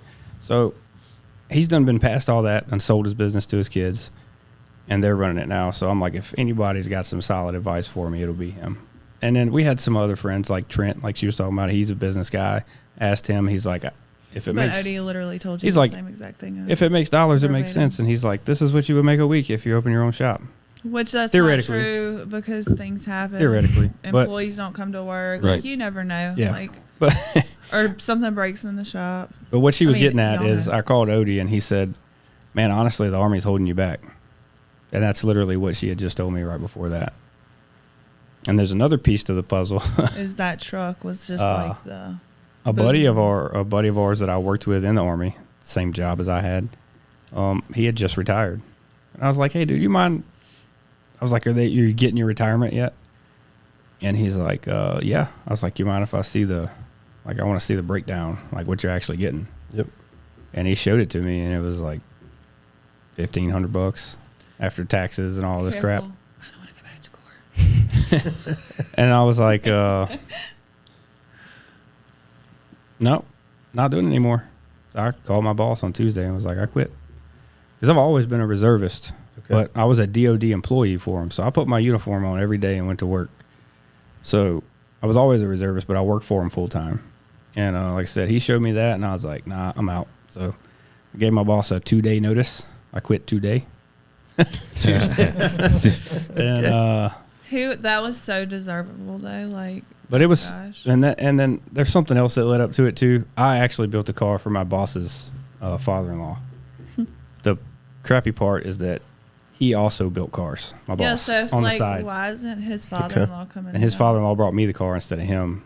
So then he was starting to like try to make life hard at work and stuff, and it was getting to Sorry, where Drama. boss. there was like drama involved, and I'm It was so time. hard not to say his name on here. yeah. It's time, and sometimes that's 'Cause he's just a the car way. guy. He's gonna like probably listen to this. Well, certain Yeah, things we're not happen sorry. that Happened for a reason. Condolences to they you. paved the path. Everything Move was on. just going in that direction, and I'm like, you know what? The hell with it. I'm going to get a 20-year retirement from the Army. Worst case scenario, I got to get a job for 2 years if this doesn't work out, and then When you leave there, are you still doing it out of the 2-car garage at the house? So Or were you no. going to do a building? nope. We had a building on our property that was the people we bought it from. They were using it for a barn, and while we were at Cruising the Coast that year, talking to my other buddy Trent, I was actually having an addition done on that shop, having shop doors put on it, converting it from a barn into a shop, and now it's a full blown shop. And we just added another 30 feet onto the back of it. It's But nice, we have but a it's we still have a not nice. where It's still Chris small, wants it. but we've I don't got know a at nice this shop to point work if in it'll now. Ever be where Chris wants it? Ain't nothing ever where you want it to be. That's the Right. curse of doing what you're doing. That's is right. everything that you're doing, the next round needs to be better than what you just did. Whether that's a tool, whether it's a shop, whether it's a build, whether it's anything, it's just the curse. Bear the cross, realize that it's going to fucking suck, and that just is what it is. If you're ever looking for the time to where you're like, I have the shop exactly like I want it. I have all the employees exactly like I want them. I just built the car exactly like I wanted it, and everything is unicorns and rainbows. That shit ain't ever going to happen. No, Ever. That's when the wheels fall off. Ever. It's never, ever, ever going to happen. Especially And just, with these I mean, am I right? hot rods, they're so temperamental. Like at the very end, like getting ready for a show, like something always happens. Never. Well, never- no, it's- that's crazy. See, with experience, that all changes. Like, we've been doing this a long time. I don't think it does. I'm gonna call BS on that one. Yeah. Yeah, I don't care. Yeah, what the fuck is it about the last minute that they just want to fuck with you? Every once in a while, every once in a while you'll get one that just submits and just behaves, Yeah. and it's like, Yeah, but then you fight it earlier in the build process. at Yeah. some point, there's always We had a a struggle. 59 Impala, and it was for a very nice couple. My ex-boss's father-in-law. They are like great people No, they're wonderful. and wonderful. I'm talking about just Cash great. loves them. Cat, yeah, my son loves them. But they're awesome people, and I honestly believe that worked out perfect for them for that reason. So like, we didn't have a ton of time and like troubleshooting and all that stuff because it's just like everything on that car went smooth, and that was probably the only one that has ever happened. Yeah. There's those cars though, like you said, that they put their foot down through the entire build from start to finish. That Yeah. they're saying, you're not going to build me. I don't want to be built. Oh yeah. Yeah. I'm going to fight at every turn Yeah. for whatever it is. And then once that's you finally, like, it's like breaking a horse. It is. Once you find, it's like, Then they just lay down. the joy in that is even as bad as it was. Like You beat it. you beat it. Beat it into submission. The feeling. I mean, the dumb shit of like, I mean, we could go on and on and on and on. I mean, There's- from windshields installed, no problem. You come back the next day and there's a crack in the windshield from like tension or whatever. And you're like, Yep. well, we were here for 3 hours after we installed it. You're telling me it just cracks on its own? I've never. It was experienced already that. a bitch to put the thing in anyway. You know, yeah, that's happened. There's- Whatever time like departure time is, like getting ready for a show. Oh, yeah. loading Oh, up. I tack on like 3 always. I'm like, yeah, put it whatever. on it. Put Three it. There's days all or these hours? years though, like I'm ready. And I'm now waiting on a truck or a car. Oh yeah. we always cruise to Good Guys Columbus, just about every year. How is that show? We've never been, and we're actually it's the thinking show about to go going to. this year. You gotta should go. Great, yeah. Gotta go. Great show. It's one of the shows I never miss. I mean, I think I'm probably going on like 20 years of never missing a show. But we do. It's close enough. You know, it's about a 6-hour drive for us that we, sometimes longer, depending on what happens. Could also be 14 on the way. Depends on But how you do we'll it. usually kind of coordinate a little like road tour with a bunch of customers, and we'll drive anywhere from like 6 cars to a dozen cars out there, depending on what we can wrangle up. And Dave Garfield's a good customer of ours. We built a ton of cars from him, good friend, and he comes every year. And it's funny because it's like we're on our relationship now. We're pretty honest with each other, so he always knows like what time are we leaving at, and I'll tell him, and then he's like, question mark, and I'm like, We're rolling yeah, out dude. at I'm like, 8. why don't you come about 4:30 instead? How about I just text you? Because he knows. I mean, he knows the program. There's always something that like you're ready to roll out the door, and something just fucking goes sideways. It's always like the car that's been done for 2 weeks and ready to go. Yeah, That. Yeah. Oh my gosh. Now all of a sudden we got a problem. yeah. It's amazing. I mean, dude, we fuck this. How'd the radiator fall off the car? Right. When we first got together, I would Power be so windows don't pumped. work I would be anymore? like, That's what I was just getting at. "Yay, we're This leaving damn at C10 we 12." built, step side C10, great truck, really dialed in. I mean, I was driving the shit out of this truck like daily, and it really putting some miles on it. Thing is so flushed out, and it wasn't even like we sent it out to SEMA. It went HP tuners both. Didn't even think twice. Like this thing is so dialed in. It's like, dude, I would drive this from New York to California and back, like without even thinking twice about it. Get in, fucking windows won't go down. And you're like, this is the first time this has happened. The truck's got like 2,000 miles on it. Yep. Oh my Damn gosh. power window switch. Well, it Just- drove to Columbus and back when it had 6 miles on it. Yeah, that was First one year, we were that truck was fighting us like fucking crazy. It just didn't want to run. We had some tuning issues, had all kinds of issues. Had some issues with like the plug wire routing and some stuff. And then finally, in like the final moments, it submitted, and it went from dyno time and once around the block to Columbus and back. So it about 1,000-mile road trip without a single fucking problem. And then the SEMA and back Yeah, with no and then- issues. yeah. And then it's But just it like, decides fuck you on the power oh, windows. you know Like, what? I'm tired of working. You got 20 roll-ups and downs out But of me, and that's funny about it. the way the ones that fight you and the ones that just like surprise you. That diesel truck, we did that diesel crew cab, and that thing, we hadn't done a lot of any diesel trucks I love that truck. previously. So I'm nervous about getting to the point where it's all wired up. We're powering it up. It's getting ready to fire. Dude, turn the key. That thing just lights up and sits there and idles like a fucking brand new truck. And you're like, well, something must That'll be never wrong. happen again. It's got to be something is going to go wrong. It's just No, pouring fuel out Yeah. somewhere. It just fucking works, man. Every once in a while, there's one that'll surprise you.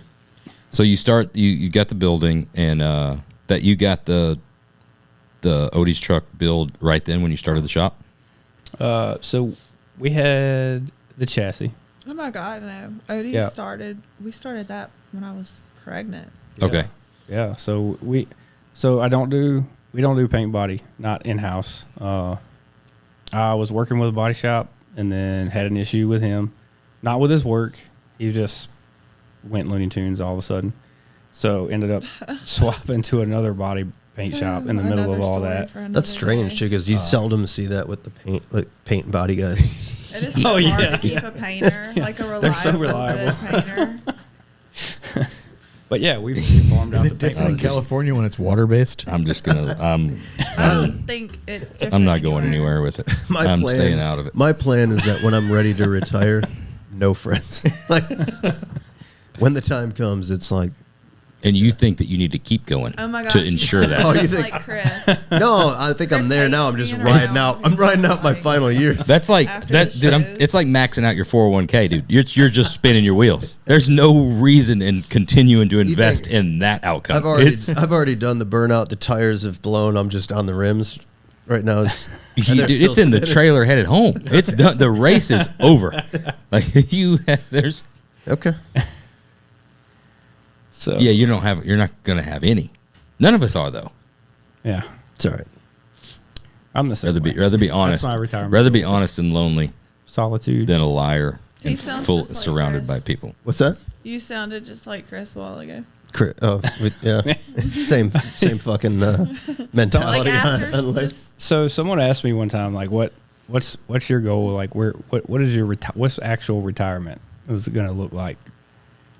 And I was like, well, you don't know him, but the guy Jesse that cut the wheels for the truck, his dad's name's Jeff. And I was like, I want to live like Mr. Jeff lives. y'all know who we're I'm like, you come to the yeah, shop. Jeff Green. That's dad. Yeah, Dad. Yeah. That's Dad. Jesse- You just know him as dad. Yeah. Jesse's dealing with all the crap up front and the shop and running the shop. And then if you go there at any point in time, Mr. Jeff's just chilling in the back, working on whatever he wants to work on. Yep. Drives his old 59 Apache to work. Probably got a cooler full of beer in the back. Always. Yeah. If You he say leaves that, but yeah, he might leave at 1:30. Whatever. It doesn't matter what he does. I can never see you fully retired. You'll never stop piddling. Oh, I won't be, but I'll be Mr. Jeff. Like, I'll go in and work on Dude, what I Jeff- want to work you on. just want cash to. Cash can run the front. Jeff- I got got a it. completely different view of my retirement. Jeff's got it figured out though, man. Yeah. He does. Yeah, I love that dude. I mean, Yeah. you've been to his shop, at his home shop, No. I hadn't been there. dude. I mean, He's he's got got, it set up. Set up. just I a like it. killer home shop. Explains why he leaves at 1:30. Like, man cave. Got his wife's little quilting area in there, and the sweetest. and she's she's a sweetheart. Like, just such a solid dude. I mean, What what the fuck happened to Jesse? Like, how did he turn out? it's all that craft beer and like crazy, barista shit. Jesse got a little. They have to set up like got a little a what? shop at the top, little wine hipster. and You pizza. got a little- and yeah, little bottom, like, The Porsche stuff, like Jesse, Extremely envious. of Jesse their got a little setup. Right. fancy Yeah. somewhere along the way. Yeah, he got a little Vermont in him. Yeah. But yeah, I'm not a people person really. I would much rather be like Barrett Jackson was a lot for me. I think that comes though from Every like evening your we went PTSD home and stuff with from the Barrett Army. Jackson. There was like zero partying. Like I Well, I went, didn't even run into you there. We texted a few times, but I know we never bumped into each I other. went there during the day. I stayed by the truck, talked to anybody that wanted to talk about the truck because I was just nervous. I didn't want somebody to know something wanted to know something about the truck and didn't know, or Odie didn't know the answer. So I stayed there, Sure. helped him out with that. But there were so many people there. So like 7 o'clock, I'm like ready to go. I'm like, let's go get something to eat. Let's go back to the place. I'm done. I'm peopled out. Question for you: the guy that bought the truck, did you ever talk to him leading up to the auction? No, that was He crazy. called me. It's actually funny. He On the called phone, me but not on in the person. phone. I had They- never met him before. I guess he walked by and grabbed a business card off the truck, picked up the phone, called me, asked me like 4 or 5 questions. It was like, all right, that's all I need to know. And then he's the guy that bought the truck. And come to find out, we let Barrett take the truck back in October, and they did all Yeah, their they PR toured it around, stuff. I They remember. did their little tour with it and stuff. And he actually saw it in the salon at the fall auction. Okay. And him and his wife knew they wanted buying it it. then. So, which is kind of what I figured. Whoever wanted to buy that truck's probably already seen it, and they know they want it. Yep. That's the weirdest thing about that auction. It's like Yeah. the guy will sit there and wear you out on every nitpicking detail. He's bidding up to 75. He's grand, not- he's and that's usually it. not even And, bidding. No, he never the even guy makes that- it there. yeah. Hey, he's just wasting the That's time the to dude- waste the that's time. The the guy dude- that's going to drop 300, 400, 500,000 won't even say hi, won't say a word, looking it over. It's crazy how that works. Yeah, they didn't. I don't even think they came and really looked at it a No, lot. that's why I just said no a while ago, because it was crazy when we went and visited them. She told me that she had come by the truck a few times, and they never saw us. And I was like, what? Oh, really? It was, Might have just missed us. we were there so long, y'all. I was like telling him, like, okay, it's time to go. I want to go eat dinner. And they never saw us by the truck at all. Yeah, we're there every day, all She day and by I the truck. just talked about that. Yeah, but yeah, no, I didn't know them previously or nothing. But You never know out there who's But they're like going to be. some guy was like, "I'm in." really nice Some guy was down talking there. all kind of crap. He's like, "I'm in up to 500,000." I was like, "Cool, great." Couple of those. Yeah, I was like, "That's awesome." But that- then he bowed out early. It's a wild show. We've sold a lot of cars there. We do great display in there. You know, we go there with the rig every year, but the people you deal with when you're selling a car, you'll field so many questions and have so many conversations, and you're so confident that, like, the dude in the mink coat with the fucking alligator skin boots Yep. with the 250 Taking it millimeter gold watch, he's buying it. Like, he told me. Dude sounds like he's fucking He's pretty buying cool. it. It's weird that Jack would buy a Right. car that we built. And then they never bid on it, dude. I mean, you don't see them. They're not on the block. They're nowhere in sight. saying. And it's always the guy who buys it is somebody you've You never told met. me the thing was mint. I didn't tell them that it was a fake ass watch. And that they were synthetic fucking boots. Like, Fox fur. but it's I think a lot of people go there to entertain themselves. To be honest with you, like It is. That was It's definitely an it's Disney World experience. for them. It's they want to take the ride. They want to have the conversations. They want to talk and show off. And I mean, there's so many people. There's so many cars. I mean, half the guys that are having those crazy conversations with you and other builders about the stuff are also having that same conversation with every other fucking person that's building the car. Yeah. And they're going to buy something probably. At some Maybe point. not, but it's part. That is part of the entire spectacle that is Barrett Yeah, Jackson, it's an and why experience. it is what it is. it's fun and it's nerve wracking and it's exciting. If they didn't want that spectacle, then they would do online, or they'd buy it and bring a trailer. Right? Yeah. It's not. Yeah. They want that pomp and circumstance, and Yep. hey, we're going to go do this. We're going to make an experience out of buying a car. Yep. So the feeling, like knowing your husband built, like, so the first number they threw out was 200,000. Like, I screamed. I was like, yay! They scroll through your social media on the big screen there when it went through. No, Oh, I didn't see it sometimes. no. What's that experience like? You're up on the block. I've been there. I know it, like, that happens like this, and you don't even know what happened, but I didn't even know I had that many like emotions. yeah. Like I didn't even know I could feel all that. I was stuff screaming like the whole at one entire time. It was like pretty nuts for me, you know. I think I got some smug looks from some people that were nervous about the truck being there. Yep. And then it was like, all right, well, either the haters are either going to be really happy or really mad. And then me, it was like almost like a validation thing. Like I built what I think is the nicest truck we've ever done, and it's either going to come here in front of the whole world and tank, or it's going to come here and it's going to do good and it's going to look good for us. And then Sure. more than anything, pay off for Odie, because he's like, if y'all have ever met him, he's like one of the most Odie's like blessed to wonderful. have him as a friend, a mentor. He's like a great person. I Well, wanted we to met do him it. out at Jesse's, right? He But was- it would have nothing was to up do there. with you being told that you wouldn't make money building these trucks, huh? Yeah, I have just. It's always the people from your hometown. You know, they're like their Yeah. biggest hater. Like they're so mad that you're doing something. Hey, with you your outgrow life. that. None of the eventually, positive motivation has ever been a driving force. It's always the Yeah, the negative. negative. It's the Yeah. one that says you can't do it. Yeah. That makes you. But If And it was such a feeling, like walking off with him after like he had sold it, because the specific person, we were like, wish we could just text him right now. but that's It's like Andy get. Priscilla Well, you got. says, You just need to shove it have down their another throat. 100 negative comments to get to the point where when they outweigh the positive and the negatives just continue to happen or whatever, then you just The you just negative move. eventually goes away, though.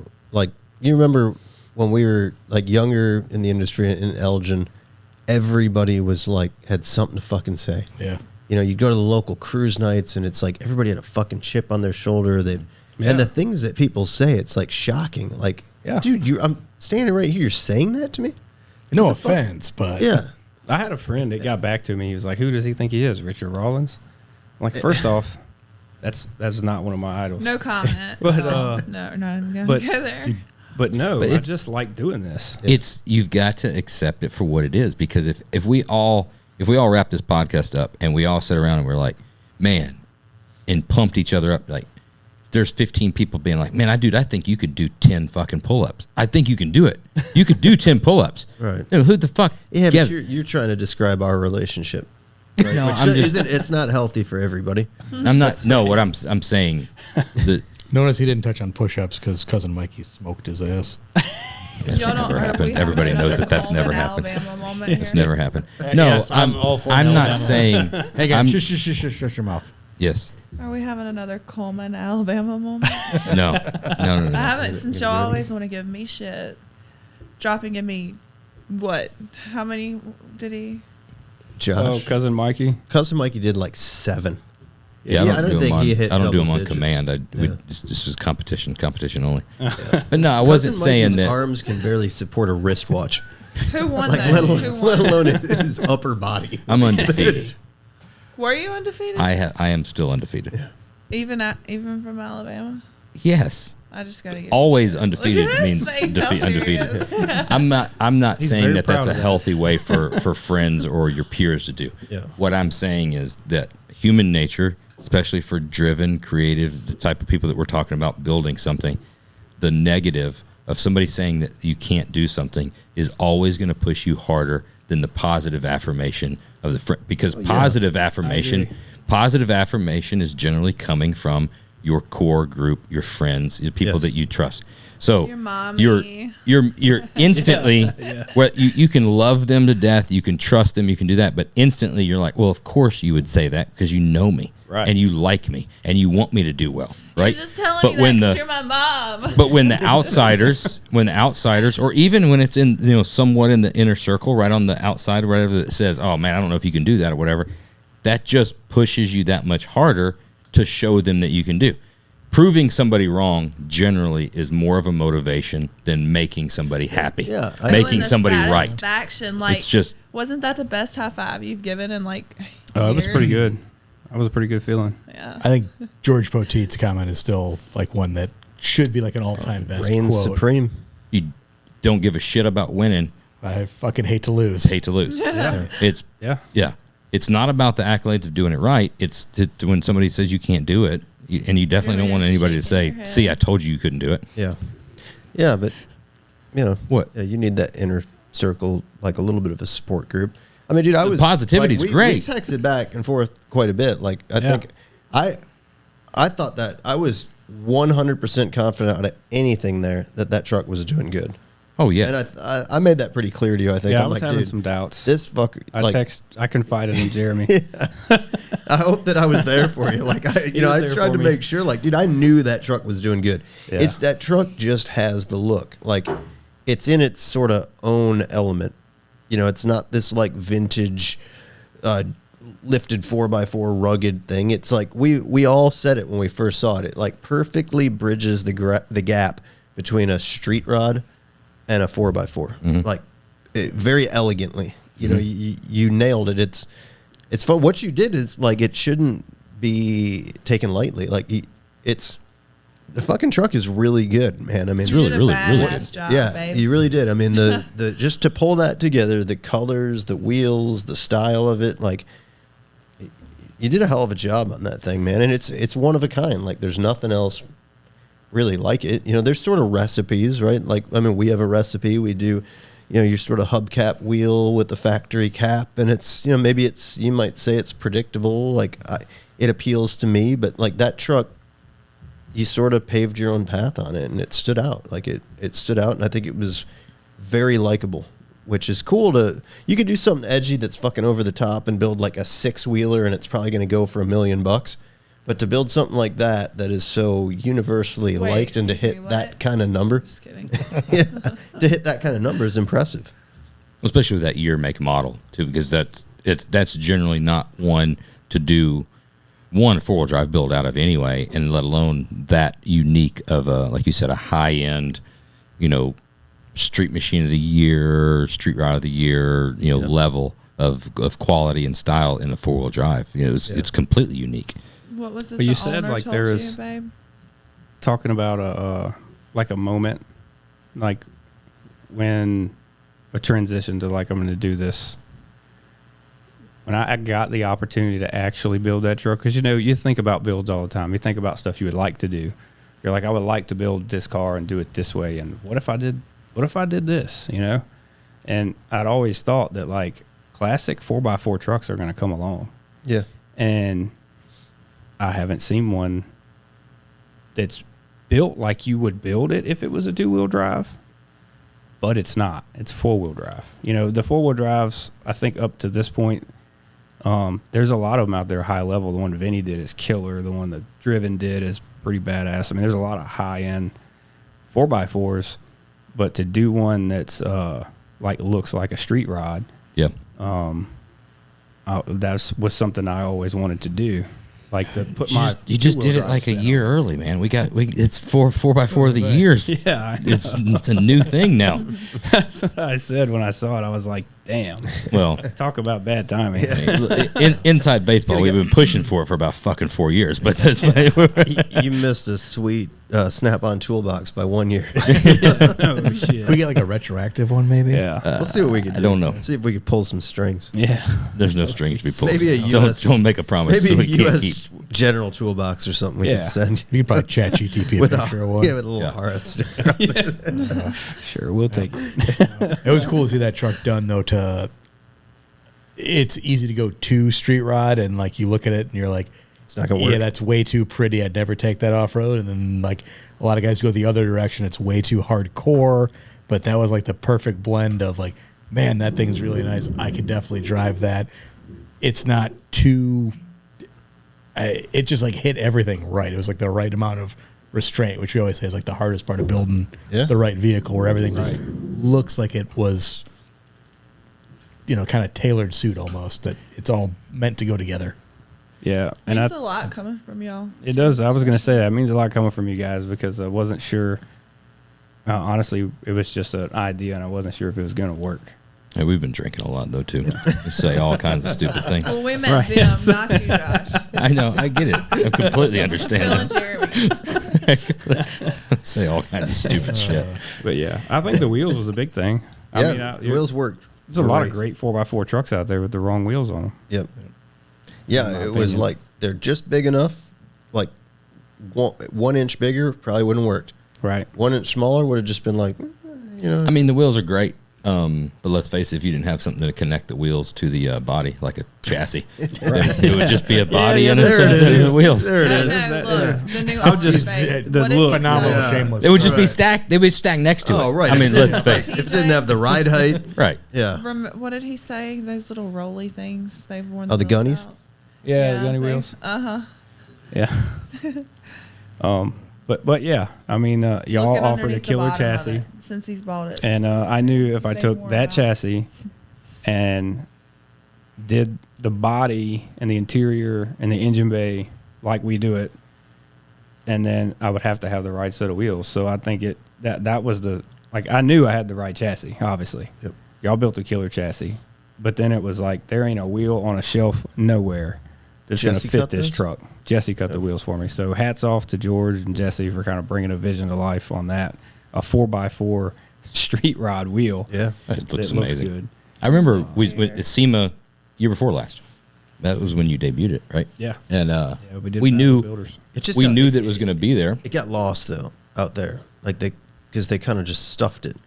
Yeah, well, it was right behind the SEMA sign. That was pretty good placement. Well, when they moved it for Battle of the Builders, everybody's like, "Where's the truck? Where's the like day 2?" Yeah. It got moved over Yeah. by the Battle of the stage. Builders and it was hurts kind of out of the. But I remember we knew the truck was going to be there. You entered for Best on RS, and we're doing our, we do our thing. And I think we've probably made it extremely clear of how hard we work at that. That's a lot of walking. We look at everything. We do. We see all the vehicles. But we knew that it was on the list, and I remember seeing it for the first time. We saw it in the daytime. And the three of us walked up, and we knew of the truck, and we had seen some teaser pics, kind of knew but we didn't know you, right? Right. And we didn't know the quality. We didn't know anything. It's going to be a truck on an RS4. And I remember us walking up to it, and it was instantly, you're like, oh, fuck yeah. This, hell yeah. Yep. And a lot of nice vehicles that are debuted at SEMA. Most of the nicest ones are on Roadster Shop What did chassis. you But looking at it in person and you go over it or whatever, you're like, damn. I remember it just kept on talking about, like, holy shit. We What? first saw it outside. Yeah, it was Parked. it was parked And on I the feel front. like, I think we were correct blown me if away. I'm It had wrong, a but front drive shaft in it. Like, yeah, that didn't was we? just It was like impressive. something. We did something. We either closed the No, hood. we had to close the hood because Yeah, it was that wicked windstorm. It was like windy as shit. And- We yeah. closed. I was like, I hate touching people's shit, but it's fucking windy out here. Yeah. And we like gently closed the hood, and knowing that like, a fresh car, there's could be some quirks. So like we were very gentle, and then looking out. Pretty dialed at that point. You never know. Yeah, I forgot. Yeah, it was windy Yeah. as shit. That thing was just, it was amazing. Like, you remember those times when you see something for the first time and can take it in, and it does kind of grab you that way or whatever. And that was one of those trucks. You're like, damn, this thing's just nice. You keep looking at the details. It was just one of those trucks. And so hats off to you. What's next? What's in the stable? You debuted a truck I at feel like SEMA this everybody last year. asks you that. Let's just get used to it because You can Well, debut No, a it's- truck and it's they ask you over what. now. Yeah, you could what's cut- next it's year. just You could have a fucking top Billboard chart song, and nobody gives a fuck. oh, that's a pretty newborn. How you have any What's more? coming out next? How you have any? Are y'all thinking of having any? You have anything? It's Yeah. it's just the way it is, right? I'm not even done breastfeeding this one. Yeah, Yeah, cool kid. How many more are you gonna have? Or So you just get married and it's like, when are y'all gonna have the kid now? Right. Yeah. Like, when are you gonna shut the fuck up? So we brought a 72 Blazer to SEMA this past year. Yeah, white with the red interior, right? White with red interior, yep. So I can go back up to. We gotta scroll through the. We haven't the really shown it anywhere else Cinemax and yet. the soft core. Oh my god. we're gonna try to get it to Good Guys Dallas. What's the guy's name? What's the movies, the shows that were Emmanuel. on? Emmanuel. We gotta go through Emmanuel at night. Engine bay there. It's a video of it. 23.7 followers, 23.7 thousand followers. I'm telling you what No, now. go to Everybody's. CK Syndicate. What's that got? What? That's my 54,000 followers, but that's a total Initials. different thing. It is totally different, but we Yeah. still have on that too. Yeah, I know, but that listen, I'm not calling out your followers specifically Oh. for the number of followers. You follow along. I'm getting. I was We're just getting saying, there. wait, there's more on CK Syndicate. What do we? You're a That's it right there. The white with the red with the stacks. That's it there. Oh, two-wheel drive. So that's the one we brought Nice. this year to SEMA, or this past year to SEMA, and we'll be showing it this year. Just hammered. Impala Dash. That's a big departure from Yeah. your previous build. Well, it's a lot like what we did before, Yep. Cool. but selling a truck like Odie's is not an easy task because it's an expensive build. So, Yeah. Yeah. There's no doubt about it. but that Blazer right there, we actually started that around the same time as Odie's, and it just fell in line right after, and so that's what we got going there. I don't know who this 719 S10 is. How come you didn't bring the Blazer What a stupid fucking question. in the SEMA cruise? Just Oh, I answered him. Click on it. Did you? I sure did. Because I did it in 24 with Genesis, and regular traffic on the strip doesn't know how to act around 304. Not worth it. Everyone has their preferences. Hey, shut the. You're Oh fucking my gosh, stupid. His comments on Instagram, I don't even look at it. Should we reply to him? Click on his profile. Let's do this. Oh, it's fucking private, of Of course. course it is. Of course it is. Yeah, Oh, it he's is. got a It's- hammered dually. but it's in another language. Jack. I love my Princess Sophia. Oh, you are getting trashed. You fucking moron. Don't say stupid shit like that. so yeah. Why didn't you just come to and see the truck at SEMA? Yeah. Yeah. If Look at that beautiful chassis. You're good-looking about chassis. to click on. That's I don't that's a see stock any. chassis I don't see any before beautiful that. chassis. stock ass chassis. Yeah, that's I thought not. that was what was No, underneath the. no, he cheated on us. We're not even going to talk about it. Honestly, the best thing to do is not bring it up. Yeah. But yeah, so that's the one we'll be making our rounds with probably this year. But we do have a 48 Chevy pickup on a slam spec chassis that we're working on. Hell yeah.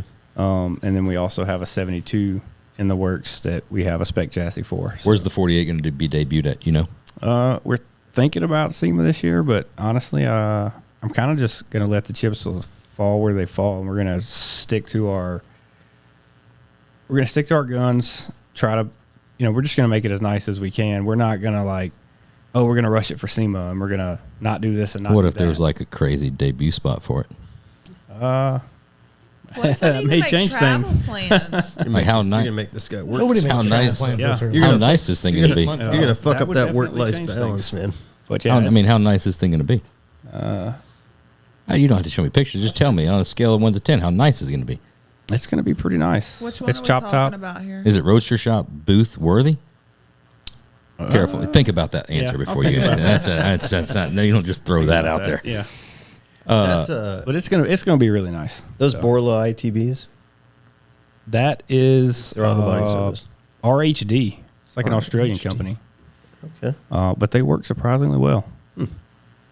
Cable drive or drive? Borla still had that crazy lead time when we ordered that. They had like a crazy 6 months lead time on their stack injection for an LS3. So it was a little Those yeah. cable drive or drive by wire? That is drive-by-wire converted to work with linkage. It's pretty crazy looking.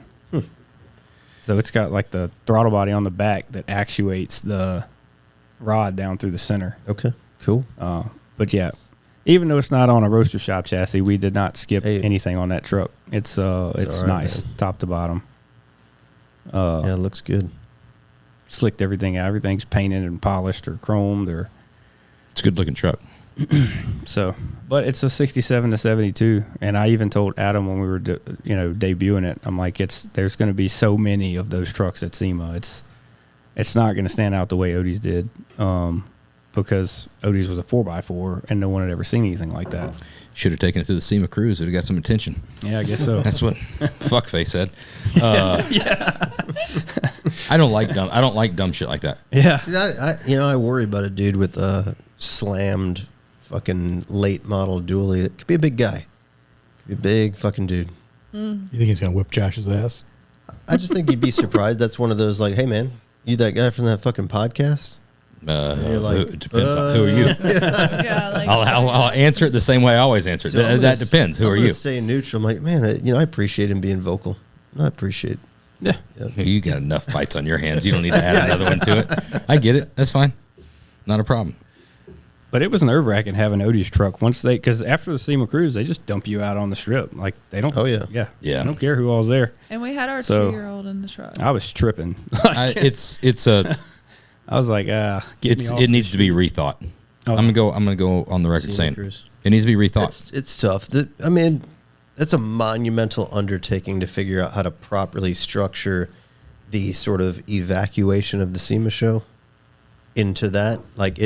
It's tough. It needs to be rethought. Probably. Or it needs some thinking added to it. We've had some cool experiences leaving the SEMA show. I wouldn't do that personally. Like at that point, we're setting up as a vendor, so we're there early.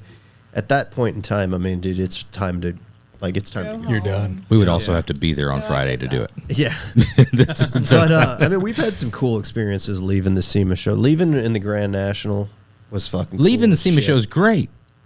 There's ways to do leaving that. the SEMA show in a drivable car, Yeah. late at night, and that's usually that car is so fresh. And when you're like a little bit confident in it, it's Well, or you're also like, what the worst that could happen? We're headed to the trailer. Yeah. We just have to maybe push it a little bit further. Yeah. If I can get on it. leaving in the GN was cool. It was cool. That was just a surreal. The dash and the lighting and everything's going around it.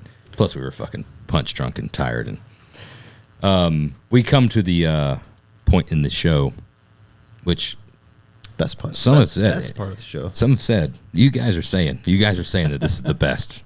This is the best part of the show. Have you received emails? I've received a couple emails. I mean, I'm not the one saying it. People are saying it. Right? People are saying this is the best part of the show. Do you receive? What do the DMs look like? We get any DMs on? Oh, dude, I get all kinds of DMs. Do you? Yeah. I don't see them. Yeah, you don't. They're not for you. Good stuff, bad It stuff. look about like Stafford's fucking page here. This is full of softcore. Are there any bangers in there ever? Anything God. that's any standouts? No, nobody reaches out. Really? There's no DMs. All right, there's absolutely no DMs. It's just empty. No, there's a lot of DMs. Okay. It's done nothing. It's just Which you're playing both sides pretty I'm hard. so Yeah, 100%. confused. you have no idea what the truth is. 0%, You have 100%? no Yeah, idea it's what funny. the That's truth the is. first time that I've even thought of that. Yeah. Like, have you? I've never seen a DM. You get access to it. It's an open book, man. Okay. I don't run it. Somebody else runs it. I mean, I save the good ones. I know. I mean, obviously. I know you fucking run it because when I'm in there, just like when I'm on Instagram looking at like we're doing some house decor stuff right now. So like I'm looking at some things that maybe are more like something that like a housewife would look at, Mm-hmm. and then I see like, oh, Oil and Whiskey likes this or follows this. Because your ass uses that. Like you're on there liking all this shit and following this I don't shit. like house shit. Yeah, dude. No, Yeah. dude. Yeah. No, Yes. I don't. There's all kinds of shit. There's only 3 things I like. What's that? Oh, God. It's your personal fucking Instagram, dude. It's not. Yes, it is. No, it's not. And I see some things that are followed by Oil and Whiskey that I'm like, I You know what how you're I know talking that? about. You know how I know that's oh, not true? cool. I How? know what you're- Because Been there, yeah. because the thing. No, I'm not even gonna say it. What? Go ahead. Say it. What are you gonna hurt my feelings? No, I'm gonna incriminate myself. I don't give a fuck about your feelings. Fucking. So you're right. All right, carry If- on. Standard questions. There's only 3 things I interact with, Boobs, and houses ain't one of them. boobs, guns. Right now, if you saw me on some of those other ones, you're like, huh, then okay, maybe you'd have a case. What if you had to summarize it? Boobs, guns, cars. Guns, boobs, cars. Guns, cars, boobs. Okay. Boobs.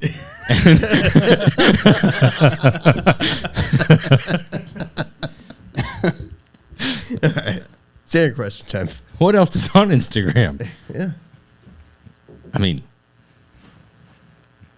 it's 50-50 on his page. Jeez.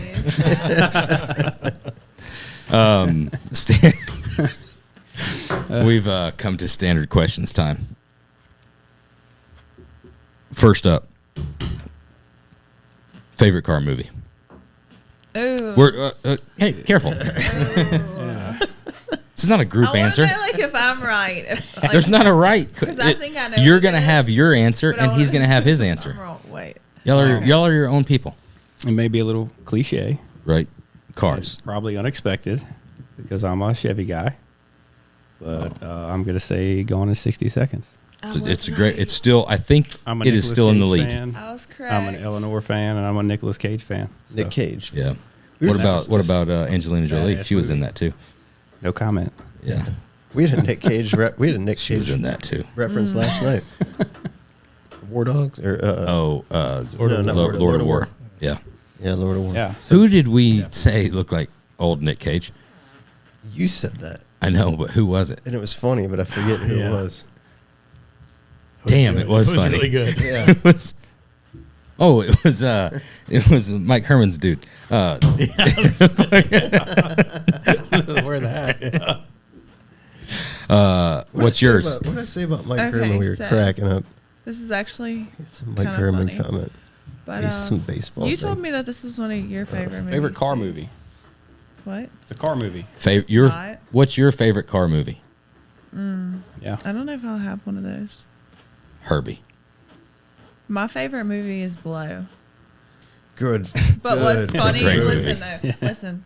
What's hilarious about this is Oh, here we go. because If I was the worst person, I'd request Ellie to do a special edit.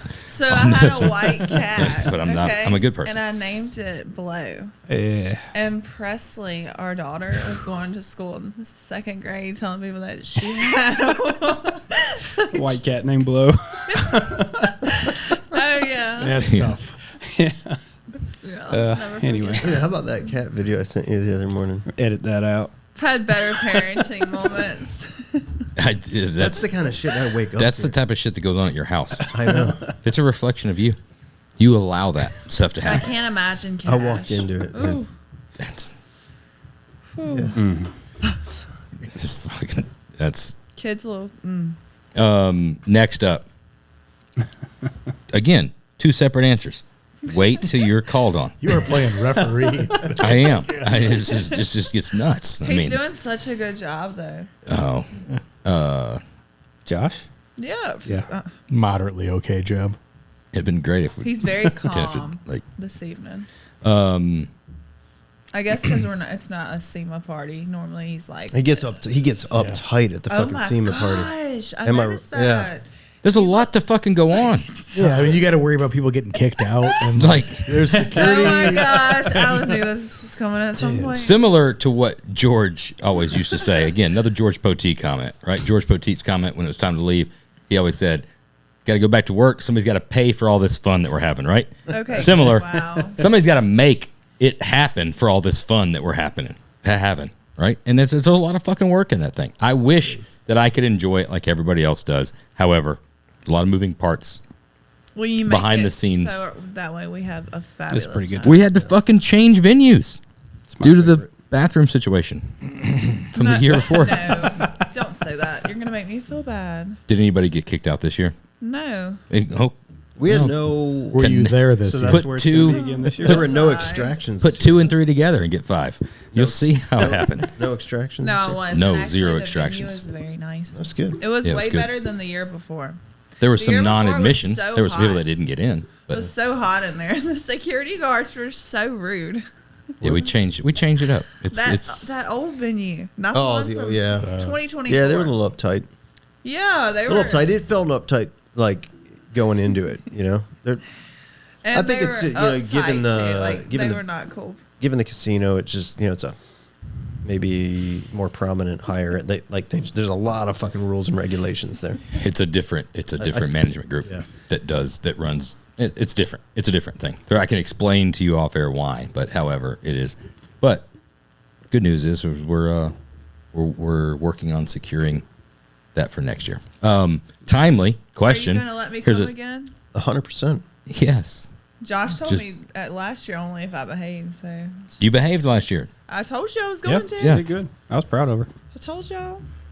Um, They're going to be picking on me. Like, listen to her. I told y'all. that Sorry, we're from You're- Mississippi. you're used to hearing Louisiana. that though, right? Yeah, your house. Yeah. What did Jody say the other night? You were busting her balls on. What did she say? My wife's country, Really? super country. Yeah, they give her Where's shit she all the from? time. Alabama. I love it. That's where we're all from, Alabama. Me and her both. Really? Yeah. What did she say? I don't know, but it was like Boonhauer basically. Yeah. Sound like Waterboy. Timely in the story that we just had in the derailment. Thank you again for that. So glad we had you on from out here. Better than being The, yelled at from a distance. Yes. Huh? What? Huh? What? Favorite? Your favorite? I always say that. Your most memorable law enforcement interaction story. We're going to start with you. Ooh. Good. Go ahead, babe. SEMA 2024. No, I feel like that was just that was a Wednesday. spear. That was a Wednesday. Yeah. Never had any law enforcement encounters. Think way back. Okay, so- Way back. I'm Ooh, about that's to a good just one. Let me speak. That's the best thing for you to do. You're gonna have to speak into the mic though, so we can hear you. Okay, so right before Chris and I got together, we had like hung out at night and had some drinks or whatever. Well, I'm pretty sure everybody knows what that means. I ended up Netflix and chill. flipping my Mercedes. Flipping it? Yeah. Like selling it? After No. you bought I it? don't think that's what she meant. Yeah. Just wanted to clarify. Was it a tip or a flip? A flip. okay. Like Top side. Interstate or around the corner too no, fast? I was just like out in the country. So it was I was half asleep because I had just woken up at his house, and I was actually, so I cheated on my ex. I was cheating on my ex with him, so I was like half asleep. I had just woke up at his house trying to rush back home. I married the same type of chick. So, then I flipped. Y'all, oh my Damn. gosh, no, listen though. So I flipped the vehicle, half asleep. I'm not thinking. Like, I'm 23 years old at the time. Mm-hmm. Like, so this woman stopped and she was like, "Are you okay?" And it's like dawn, like super early in the morning. The sun's like barely out. And my house was maybe like a mile away from this location. You're going to talk into the mic a little bit. Just a little My bit. house was like a mile from this location. And this woman, whenever she stopped to check on me, I was like, yeah, but I was not okay, by the way. Like, my whole bottom of my mouth, I had almost like, it was rough. But I was like, yeah, I'm fine. I was like, can you just bring me home? And I like completely left the scene, left the car. That's the best way to do in it. the ditch, left my Louis Vuitton in the front seat, like my all you can carry, like $1,200 purse. Yeah, keys were in the ignition, stolen. Wallet. I don't know what happened. Yeah. And then Sometimes your law enforcement interaction stories. the best apparently ones are the that ones is that illegal. You can't just leave a vehicle at the scene. She texted me and I was you like, went "You to did seek what?" medical attention. Yeah, no, that's No, everybody I knows didn't go that. to the hospital. Yeah. I went to my friend's house because I had wrecked Sure. my car, but I didn't know that is against the law. Oh yeah, I've been there. Done Yeah, that. you just gotta. That's you called can't. leaving the scene of an accident. You can't just leave the scene But I and was then not thinking do I anything. wasn't You got to gonna leave get a the scene and then DWI. create a story for the reason that you were not at that scene. I would No, 'cause- disagree. Yeah, from experience, speaking from experience. Sometimes you can get it pending the weather conditions. Well, Sometimes you can leave. The there's scene. also a story created for that as well. Okay, well, So, yeah, she texted me about that, and I was like, "Wait, you did what?" Just a ticket, or That's did you get That's a arrested? crime. Just a ticket. Yeah, So court, stuff like that. Not a big deal. You went in there, flashed the eyelashes. Oh my God, I'm so sorry. I was so scared. I went home. Blah blah. It's all over with. You guys don't have that. You guys don't have that luxury. That's the things we don't get to do. We have to do hard time. yep. You have eyelashes. I've tried batting them. I mean, They just don't. I think it's more Josh's demeanor, with how he Hey. handled the situation. That No, incorrect. you don't think you could have steered that situation with the officer a little differently, that maybe wouldn't have ended up with you in jail? Oh no, I tried. Well, all the times I tried that first. Yeah. Of course, my first instinct is to get out of the situation in the most polite manner. Of course. Yeah. Oh, 100%. I think yeah. your interpretation of polite might be skewed. No, because I'm smart enough to know what could happen. So the first time, Well, what could happen happened. Like Well- that's what did happen. that one was not at. I exhausted all resources, kind and otherwise, to get out of that one. There was no getting out. But once it was going south, once it was going eventually south, just embrace that it was going sideways and just you're like, fuck it? Or no. Once you realize that it's going sideways, then you take the other approaches.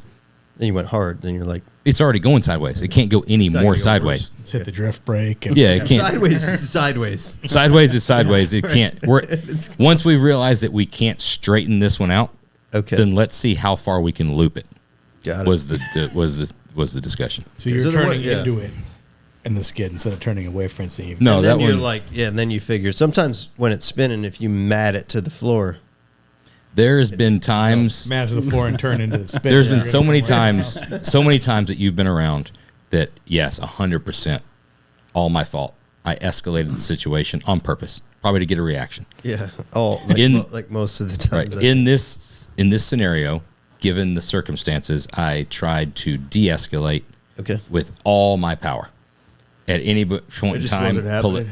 no, it was not. And that's what I think made me escalate it further when I realized it. Like Escalation dude, was the byproduct of trying to de-escalate. yes, unsuccessfully. and falling on completely deaf ears. When at the very point of this story, at the precipice, I had done nothing wrong at all. Okay. to even get to that situation. So when I knew I was completely innocent, did nothing wrong, and he took it that way, then I was like, dude, come on. Like, I didn't do this, blah, blah, blah. Then it went that way. I looked at it as like, well, I should do something wrong. regardless, if he's made up his mind, Yeah. I'm going to make you work for it. Okay. But we've talked. This has been documented before.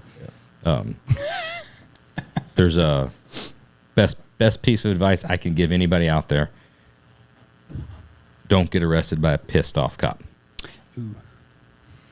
If you're going to get arrested, like, you got to just take your lumps, right? Right. You think that handcuffs only go on one way? They can go on tight. So many different ways.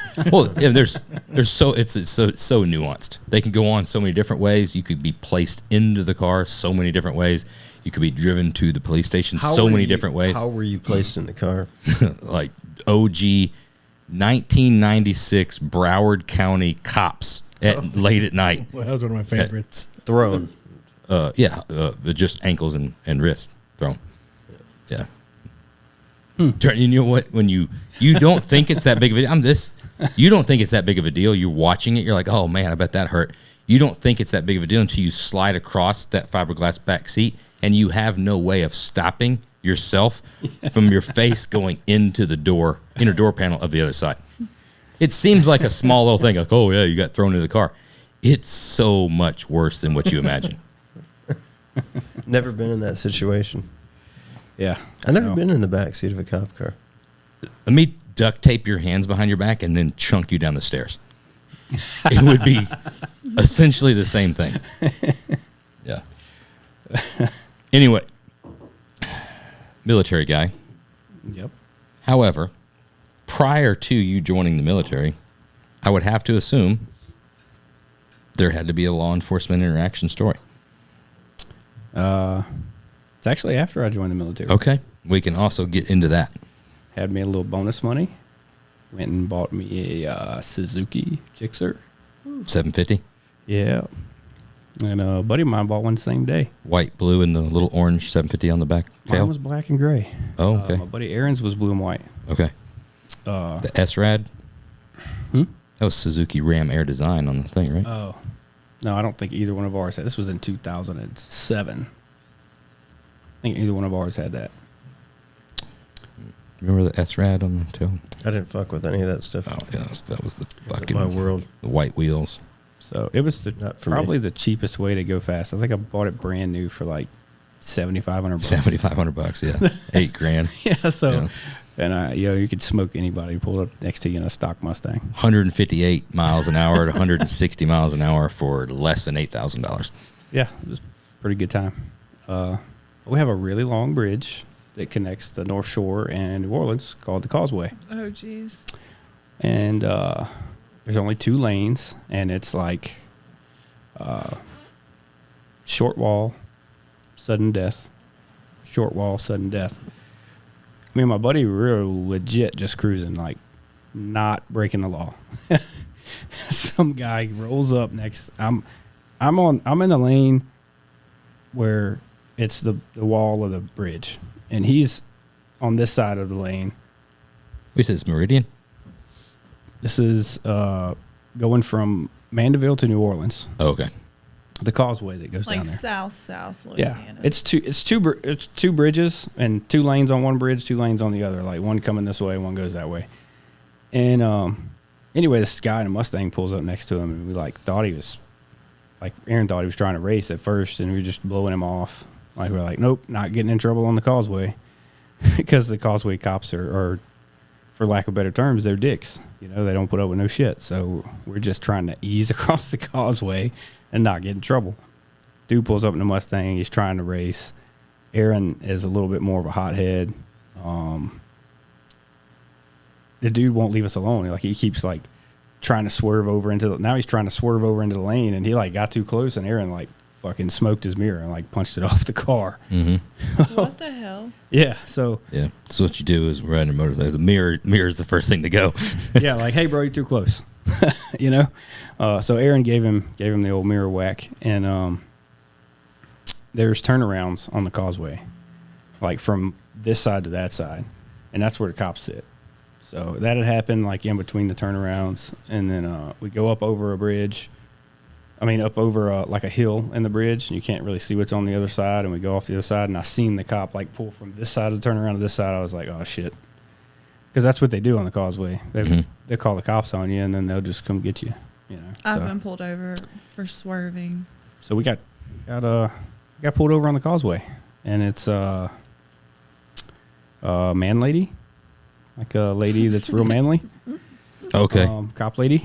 All right. Man lady. And I'm like, okay, I already know this is not going to go our way. So I'm trying to be as polite as I can. When you say man lady, you're saying big and butchy, or you're saying petite and like pixie haircut? No. Like Like big and butchy, and like really has a complex Okay, about let's men. not. Growing Like- up as a kid, I think my dad Like always handled those the the principal best when he would call them Matilda. sweetheart when Trench they'd come up. Do you remember that? Do you remember that? You get pulled over all the That's time. pretty good. Oh, hey, sweetheart. He's like, what can I do for you, sweetheart? Does it go good for him? No, generally didn't. Yeah, because they don't I want to just be in called. the back seat. I was like, Dad's cool. Yeah, they got into that. They got into that profession specifically not to ever be called sweetheart. I think that was on their like job description. Sweet talking this lady would not have done us any good. Yeah. Unless we were a lady. Right. So I'm just like this. I mean, we're going to jail, you know? So I'm like being as nice as I can be. And there's this whole ordeal in Louisiana. Like the system is broken when it comes to a motorbike. I don't know if it is here, but you have to have your own motorbike to do the motorcycle endorsement test. You have to have an inspection sticker and insurance to... Well, it's just like a round robin. Like you have to have this to have that. And You got to have your own motorcycle to You get can't a have one license, without but the you other. but you got to drive the motorcycle without a license to go get the license. That's exactly right. Right. So we're in that limbo. Wow. Yeah, we're in that limbo. We don't. I ain't got no car because I ain't got no job. But I got to have a car to get a job. But we don't have. Neither one of us have a motorcycle endorsement. We have Yeah. a license, but No, not a those are motorcycle stupid. endorsement. Don't ever get a motorcycle license. This So, is dumbest shit ever. Anyway, and I knew that. I'm like, man, she's gonna tow our Fucking shit. We're going retarded. to jail.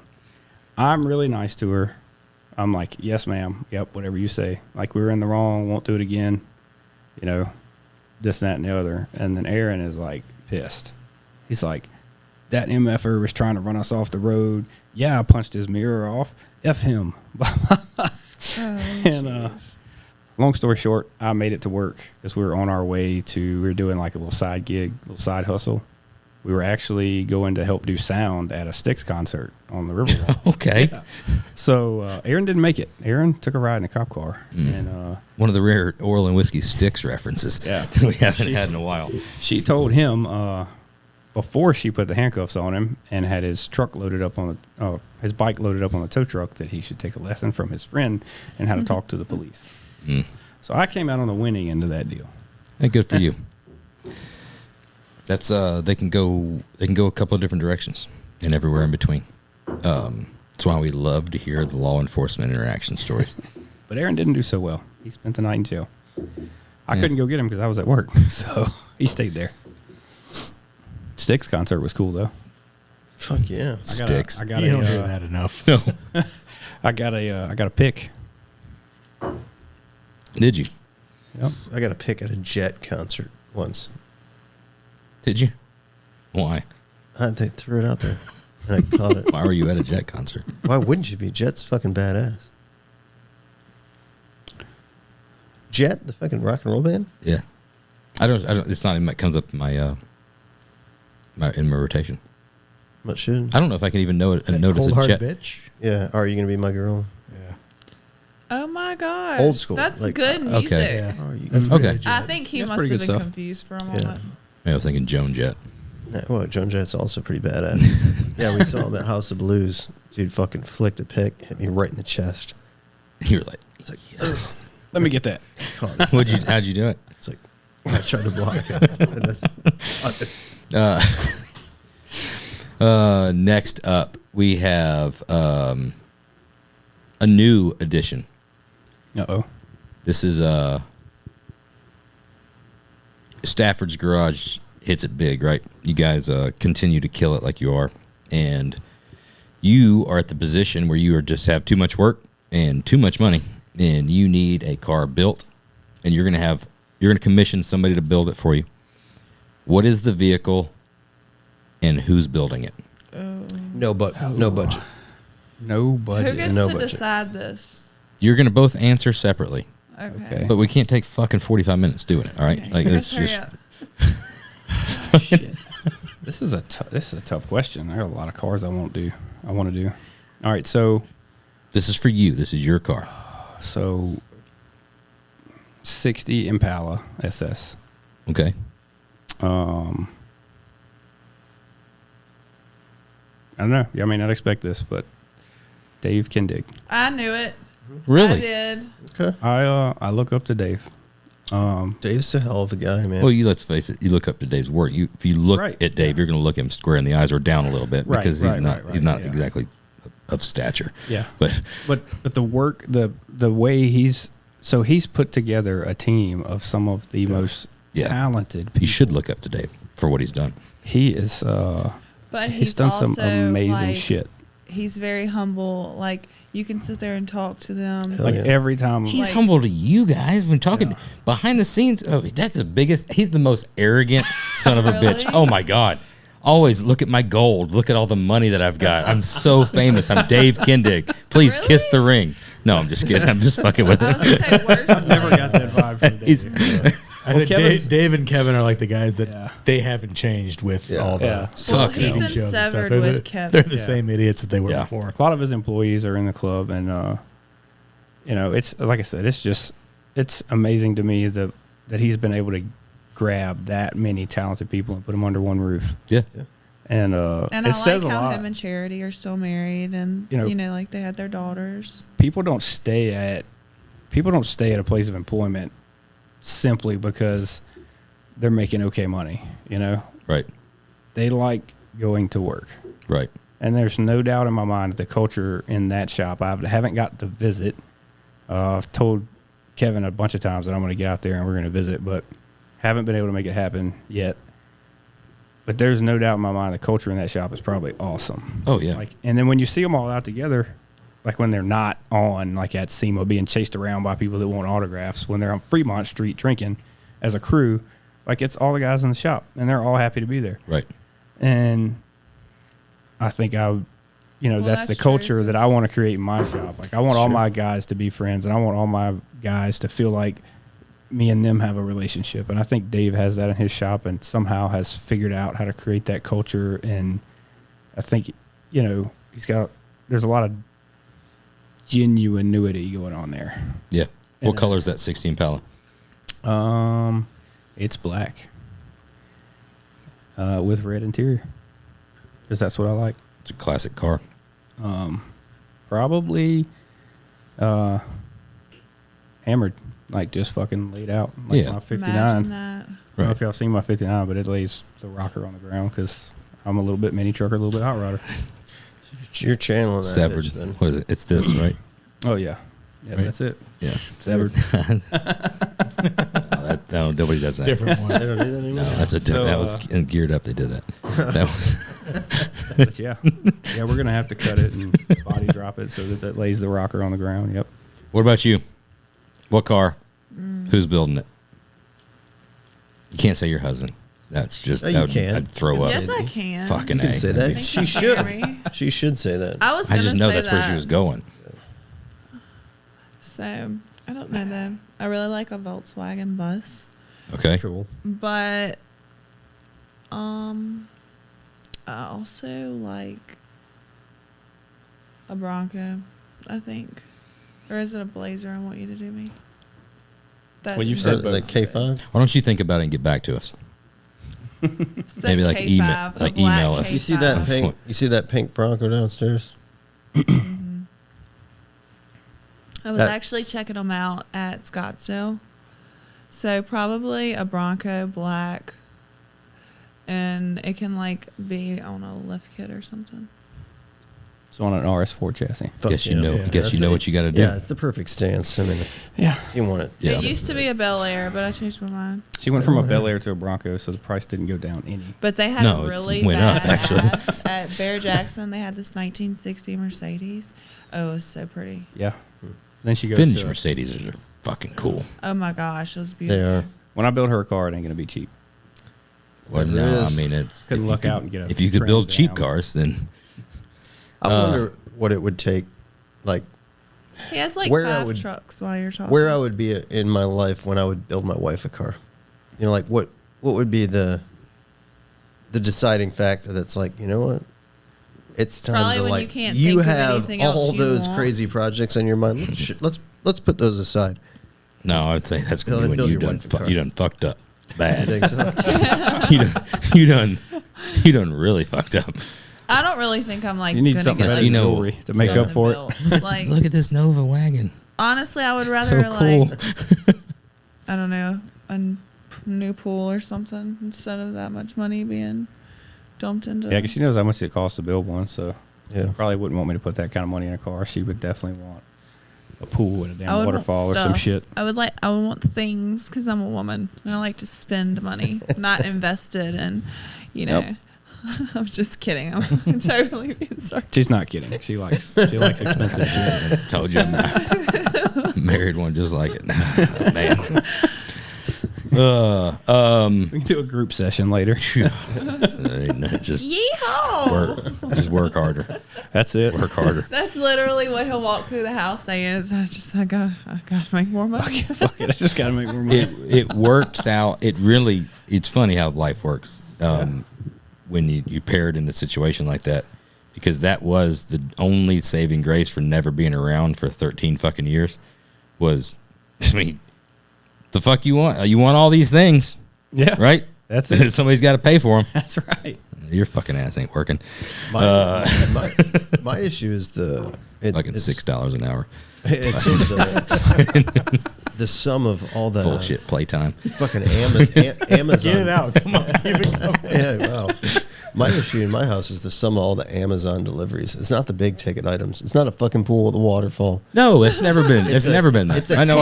It's a culmination of the 6 fucking deliveries a day. Is That's- it because it's not the money though? It's just like the excessive deliveries that's bothering you. Yeah, but I didn't. I Well, don't know you what count. they're- They all cost money. Yeah, Tell it's her free to delivery. market. That's to what she where tells me. they- It's only $5. Well, that times Tell her 100. when she's like 6 shopping times 7. to be more like economical with the boxes and like tell Amazon instead of doing the No, the separate thing- deliveries, like to put them all in That's one what I box. said. She says you can't do that. I was like, once a week. Let's get this down to You once a can't fucking do week. that. Oh my god! I'm Because dying. my problem is I don't like people coming down the fucking driveway. That's why I'm laughing because you're just pissed because people are coming to your It house. Tell her to drives get like me a parcel fucking box nuts. and put it at the My- end of the road. my They've got wife- a loading dock in their driveway because the semi truck just Yeah, we're backs getting up close. and We're unloads. getting close. My wife is phenomenal with money and finances. Right, she's done everything since. I mean, I don't know. So I you're don't. the spender. I don't know. I don't know. I don't know. I don't know what comes in, what goes out. I Yeah. don't. But my rule has always been. Oh, excuse me. My rule has always been just don't tell me no. Right. I don't have any idea. I don't want a lot of things, but when it's time for me to want something, you figure out the way for it to happen because I don't want to be told no. But she, like, it's a disproportionate value of money, right? Similar thing. It's if something was like $800, you know, regardless. Oh my God, it's $800. But 11 like $300 purchases in 2-day time is no problem. Yeah. It's This is only easier. $200. I mean, this Yeah. this was only $100. Oh, I bought this. Like, add the you're so good with finances. Do the math. They call that girl It's math. it's way more than what you. I love said, you. let's go out to do this, blah blah blah, and you're like, oh my God, that's $1,200 to do that. Yeah, that would have been way more fun than the 7 things you just got from Amazon It's that's girl trash. Math, Josh. Dude, we have it's a- girl math. Girl math. We have a girl math. return Cheers section to girl math. in our kitchen that looks like the fucking shipping and receiving room To stuff going in back. the fucking hot rod shop. Seriously. Stuff. Oh, it turns I out I mean- didn't like it. Oh, this is wrong size. I won't return anything. It just goes in a pile. That's what I do too. Yeah. I won't go like I don't know. It's like way generally too not. much Donna, effort. how- Well, it's generally not expensive enough Yeah. to warrant. Like The I'll effort. offset I'll just throw it out or just bury it in the corner. Oh, I'll 'Cause tell her it to wasn't turn it back. that I'll expensive tell her to take it back. to begin with. Like, take this back. But- This sucks. Dude, it is insane. I've returned mean- one thing in my life just because I was like you guys, but I went in there and just handed it to them and like they put it in the bag and everything, and I was like, it's this easy, but I've never done it. And go back since. again. I would never do it in person. I would never. I would never do it myself. I've However, literally- it's became so easy just to be like, I don't want this anymore. You bought this. I don't like it. It doesn't fit or whatever it is. Return this. And then the next, it's like by the time I get home from work, it's gone. It just it's returned. I buy 5 things a year on Amazon, and one of them doesn't work, and it was $6. So it's Dude, just you know what I bought? Oh yeah, it's You know what I bought that doesn't work? blow dart. Yes. No, that was just fun. I know you said you were going to buy one. I didn't realize that it didn't work. Yeah, I bought a fucking blow dart. How does it What not is work? this? The fucking nozzle is the ID of the nozzle. You know the that goes around your Mouth mouth cup? is undersized, right? So you try to slide the tube in. What the and hell it are we talking fucking about? Did you flip it? rolls, Yeah, I tried it on every end. It just rolls the fucking plastic back, and you can't get the dart to set. So you have to blow the shit out of this. We had a squirrel intrusion into the home that the squirrel needed to be terminated. So I'm like, well, we can't use a firearm within the walls of the home. So I'm like, I was a fucking absolute sniper with a blow dart gun. I've taken the lives of many a squirrel within the shop. We had a squirrel problem, and we He's a had quarter Aboriginal. yeah, no, like a you saw hobby. it. You saw it. We had a squirrel issue. We had a squirrel breach in the showroom years ago, and we also had a bat problem. So I mean, I'm an absolute sniper with a blow dart gun. Yeah, So you I'm said like, it. Everybody gets it. Yeah. Fucking So badass. I figured that's the right tool for the job. So we're sitting at dinner, and I'm talking. My son obviously eggs me on, and so him and I are very aligned. But let's get the fucking blow dart gun. There's my wife. She's on the phone. It's like, which one do you want, honey? And That's the I'm like, yeah, problem. let's just take that. Let's get that one. It's like $35. I'm like, oh, add the extra darts, $45. It'll be here tomorrow because we've got like Amazon fucking gold status or whatever, whatever it is. So I show up. I come home the next day. Blow dart gun is there. I'm like, oh, this is great, perfect timing. It's a fucking piece of crap, dude. The nozzle will not go on. So I need to bore it out. I need to like run a bit. The mouth nozzle side won't go on the tube. It goes on, but it rolls the plastic back. So then when you push the dart, the dart, you give it a little pressure and it kind of clicks It's in. too tight. It's too tight to where you have to blow the shit out of it. You can't blow hard enough. No, you can, but you lose your accuracy. 'cause But you're coming on here saying you can't blow no, hard enough. dude, it's a spit. You usually just give it and it fires. Like it's not because you lose accuracy when you got to like, you have to give it and then you have to lean into it and keep blowing, and then it all of a sudden like, it's not right. So it needs a little. not right. It just needs a little remount. Yeah, which I'll do when I have some time. I didn't have the time or the fucking energy last night. But Wyatt, that was his first experience with the blow dart gun. He's quite fascinated. We were trying it out in the house. All the Christmas cards are still set up over the staircase. So I'm like, dude, kid with the big head. I'm like, kid with the big head. Headshot. The That was his sister. Jeep place sent you the fucking Christmas card? Huh? Fucking Jeep place sent you a Christmas card? No, it's just, we're not going to name names. The what? The Stop, Jeep. stop. We're not going to name names. Dude, but, hey, this is a proud, Merry Christmas. Hey. Here's my big-headed kid. proud father moment. I'm sitting there. Well, it just makes you feel good, right? Yes. Son, daughter, right there. Charlie just got back from gymnastics. You got to really lean into it. Fucking right through between the eyes. Oh, you're talking? It's probably a 20-yard shot, maybe 20-yard shot. Okay. Fucking between the eyes of the Christmas card. 20 yards inside of his house. Yeah, still got it. Can't Still got it. It's a big house. Pretty good. Pretty good fucking It is shot. good. Well, then, if you can do that, take the squirrel out. All this other extra. No, I don't. you could, Yeah, I don't. I wanted to feel more comfortable. That it didn't feel confident with it. Did you explain to Wyatt about the wild Noahs? No, I didn't. But I will. This has been. This has been great. I really wish you'd be a little more. I am. I guessed it first off that it was the You did. fucking blow dart gun. And let's just give it a little. Let's just ream the hole out a little bit before we blow on it hard. Yeah, that's what I'm going to do. Yes. Give it a little. It's. Well, This What has are we been. This has been a trip. We're missing one. We're missing one good question. Are we? Yeah. And I'm interested in it because of the Geographical location? Yes. I don't know how to tie it in, but let's just simply put the songs. What are you playing? What are you listening you're going to? there. We didn't do First Car. I don't really know First Car, but rolling back early on, What year did you graduate high school? 2006. 2006. I'm off. This is the genre that I didn't even know Okay, existed. we're not going to guess the car, but 2006. Car-wise. I mean, music. You're rolling around. You and your buddies. What's playing? What's on the compact disc player for both of you? What's the go-to fucking song? 2006. For me, I'm not of my era when it comes to music. Okay. In high school, James Brown. no. I'm That's not fucking that far off. bad company. But me, probably Return of the Mac. Oh, I love that song. Probably jamming some Return of the Mac. Return of the Mac. What is that? Return of Mac. You've never heard the song? I don't. Yeah, think- he's Who's the heard artist? a it. million times. Yeah. Who's the artist? That's the song. Who's the artist? That's the song. Return of the Mac is the song. Yeah. Who sings it? Yeah.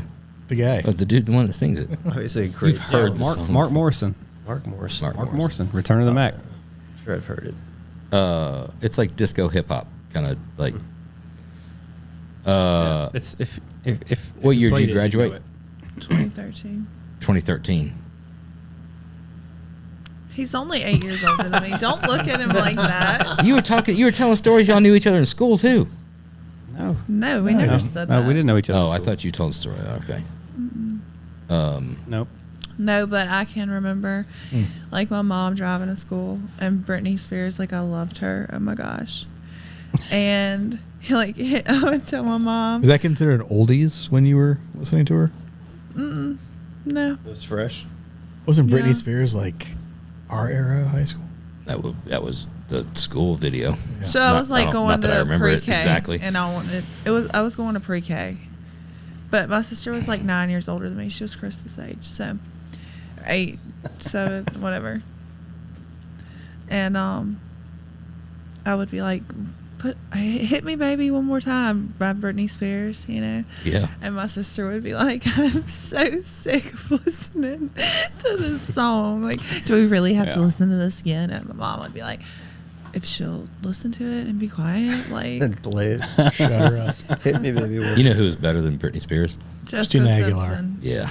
Jessica Which Simpson's one? pretty good too. Christina Aguilera. Oh my Yes, goodness. I did love her too. That dirty video. In the boxing ring. They don't I do don't those remember. anymore. You never seen that video? I don't think so. Huh? You ain't into the same things I'm into. No, it was easy. There's That's obvious. websites where you can bypass all that. Like, just go right to it. No, it's like it's the art in it, the video and music and stuff. Music and stuff, huh? Yeah. The name of the song was "Dirty." Like, come on, look at it on the way home. Listen to it. Pull it up on the YouTube. I think you want to watch it and watch it. listen to Yeah, you do. Pull it up on the YouTube and watch it on the way home. Definitely watch Some it. sweaty Yeah. people in the video. FaceTime me when you do it. I will. Like, watch this. Wait, hold on. This is about to happen. This has been a trip. I think somebody slipped some alcohol in this old fashioned, but it was really good. They did. And this was It's a little quite late. a Yeah, Quite we a drank the time. whole Yeah, good bottle. little cocktail. We Yeah. came close. Put a dent in it. yeah. It's almost done. Yeah. Yeah, should have brought 2 bottles. We did good. What's the next show you're going to be at? Good guys, Dallas. Good That's Guys like Dallas. two It's like weeks. 10 days 2 from now. weeks. Shit. This shit's starting already. Yeah. Yep. Oh, I it said sneaks the up same on you. thing. Sneaks up on Yeah, you. it definitely sneaks up on you. Well, congrats on all the success. Congrats on the truck.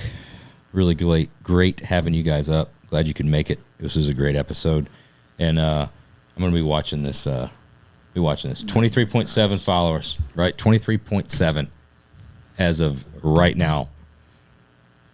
By the end of the day that this episode drops, 23.7. 5. 23.75. well, you're not going to Instagram see has got- I don't know. five. The Australians are kind We're of. going to have to get it to at least 23.8. Instagram's been holding us back lately. 23.8. Must Or be I'm the algorithm. if You're this hanging it up. Are if you this doesn't posting at get the correct times? if this doesn't get to 23, I'm telling you right now, if this doesn't get to 23.9 by the No, end, 24. Dude, swing for the fences. Let's go for a nice even number. Square it up. It's 300 followers. Okay, square it up. If this Square it up. if this does not go to 24,000 followers by the end of the week that this podcast drops, right? No more podcasts from us until it hits it. Okay. Oh, Wow. We're done. Wow. We're holding back. You're Bold. talking smack. Bold fucking I don't statement. believe you. It's a statement. We've said it. yep. You're holding out for the people. Yeah, I know. I'm holding out for you guys. for us. Sometimes you've got to. Oh, They gosh. scroll down about halfway. I promise you ain't got nothing to worry about hitting the 24,000. All right. That's what it is. I don't post enough of that can't- anymore. You're going to go fix your stuff and hide some of these pictures. No, Josh does it for the gram. no, That that's gets our that's what's going to followers. get the followers. And if it. you got like 3 weeks or Dad, 2 weeks don't before watch this, this podcast. you got a What couple do you- weeks before this hits. what You do you got a think- couple of weeks to front load that When we crush content. Wednesday. Oh Yep. yeah, What do you think the fucking thumbnail is going to be for this podcast? It's okay. Y'all have daughters. oh Y'all yeah. have daughters. Just wait. I won't make it My till. father's going to love this. I mean, He's a great Feels guy. like- I love ain't my nobody father. forced you to take them pictures. That's what he's going to say. Jeez. We'll see you again next week. See you again next week.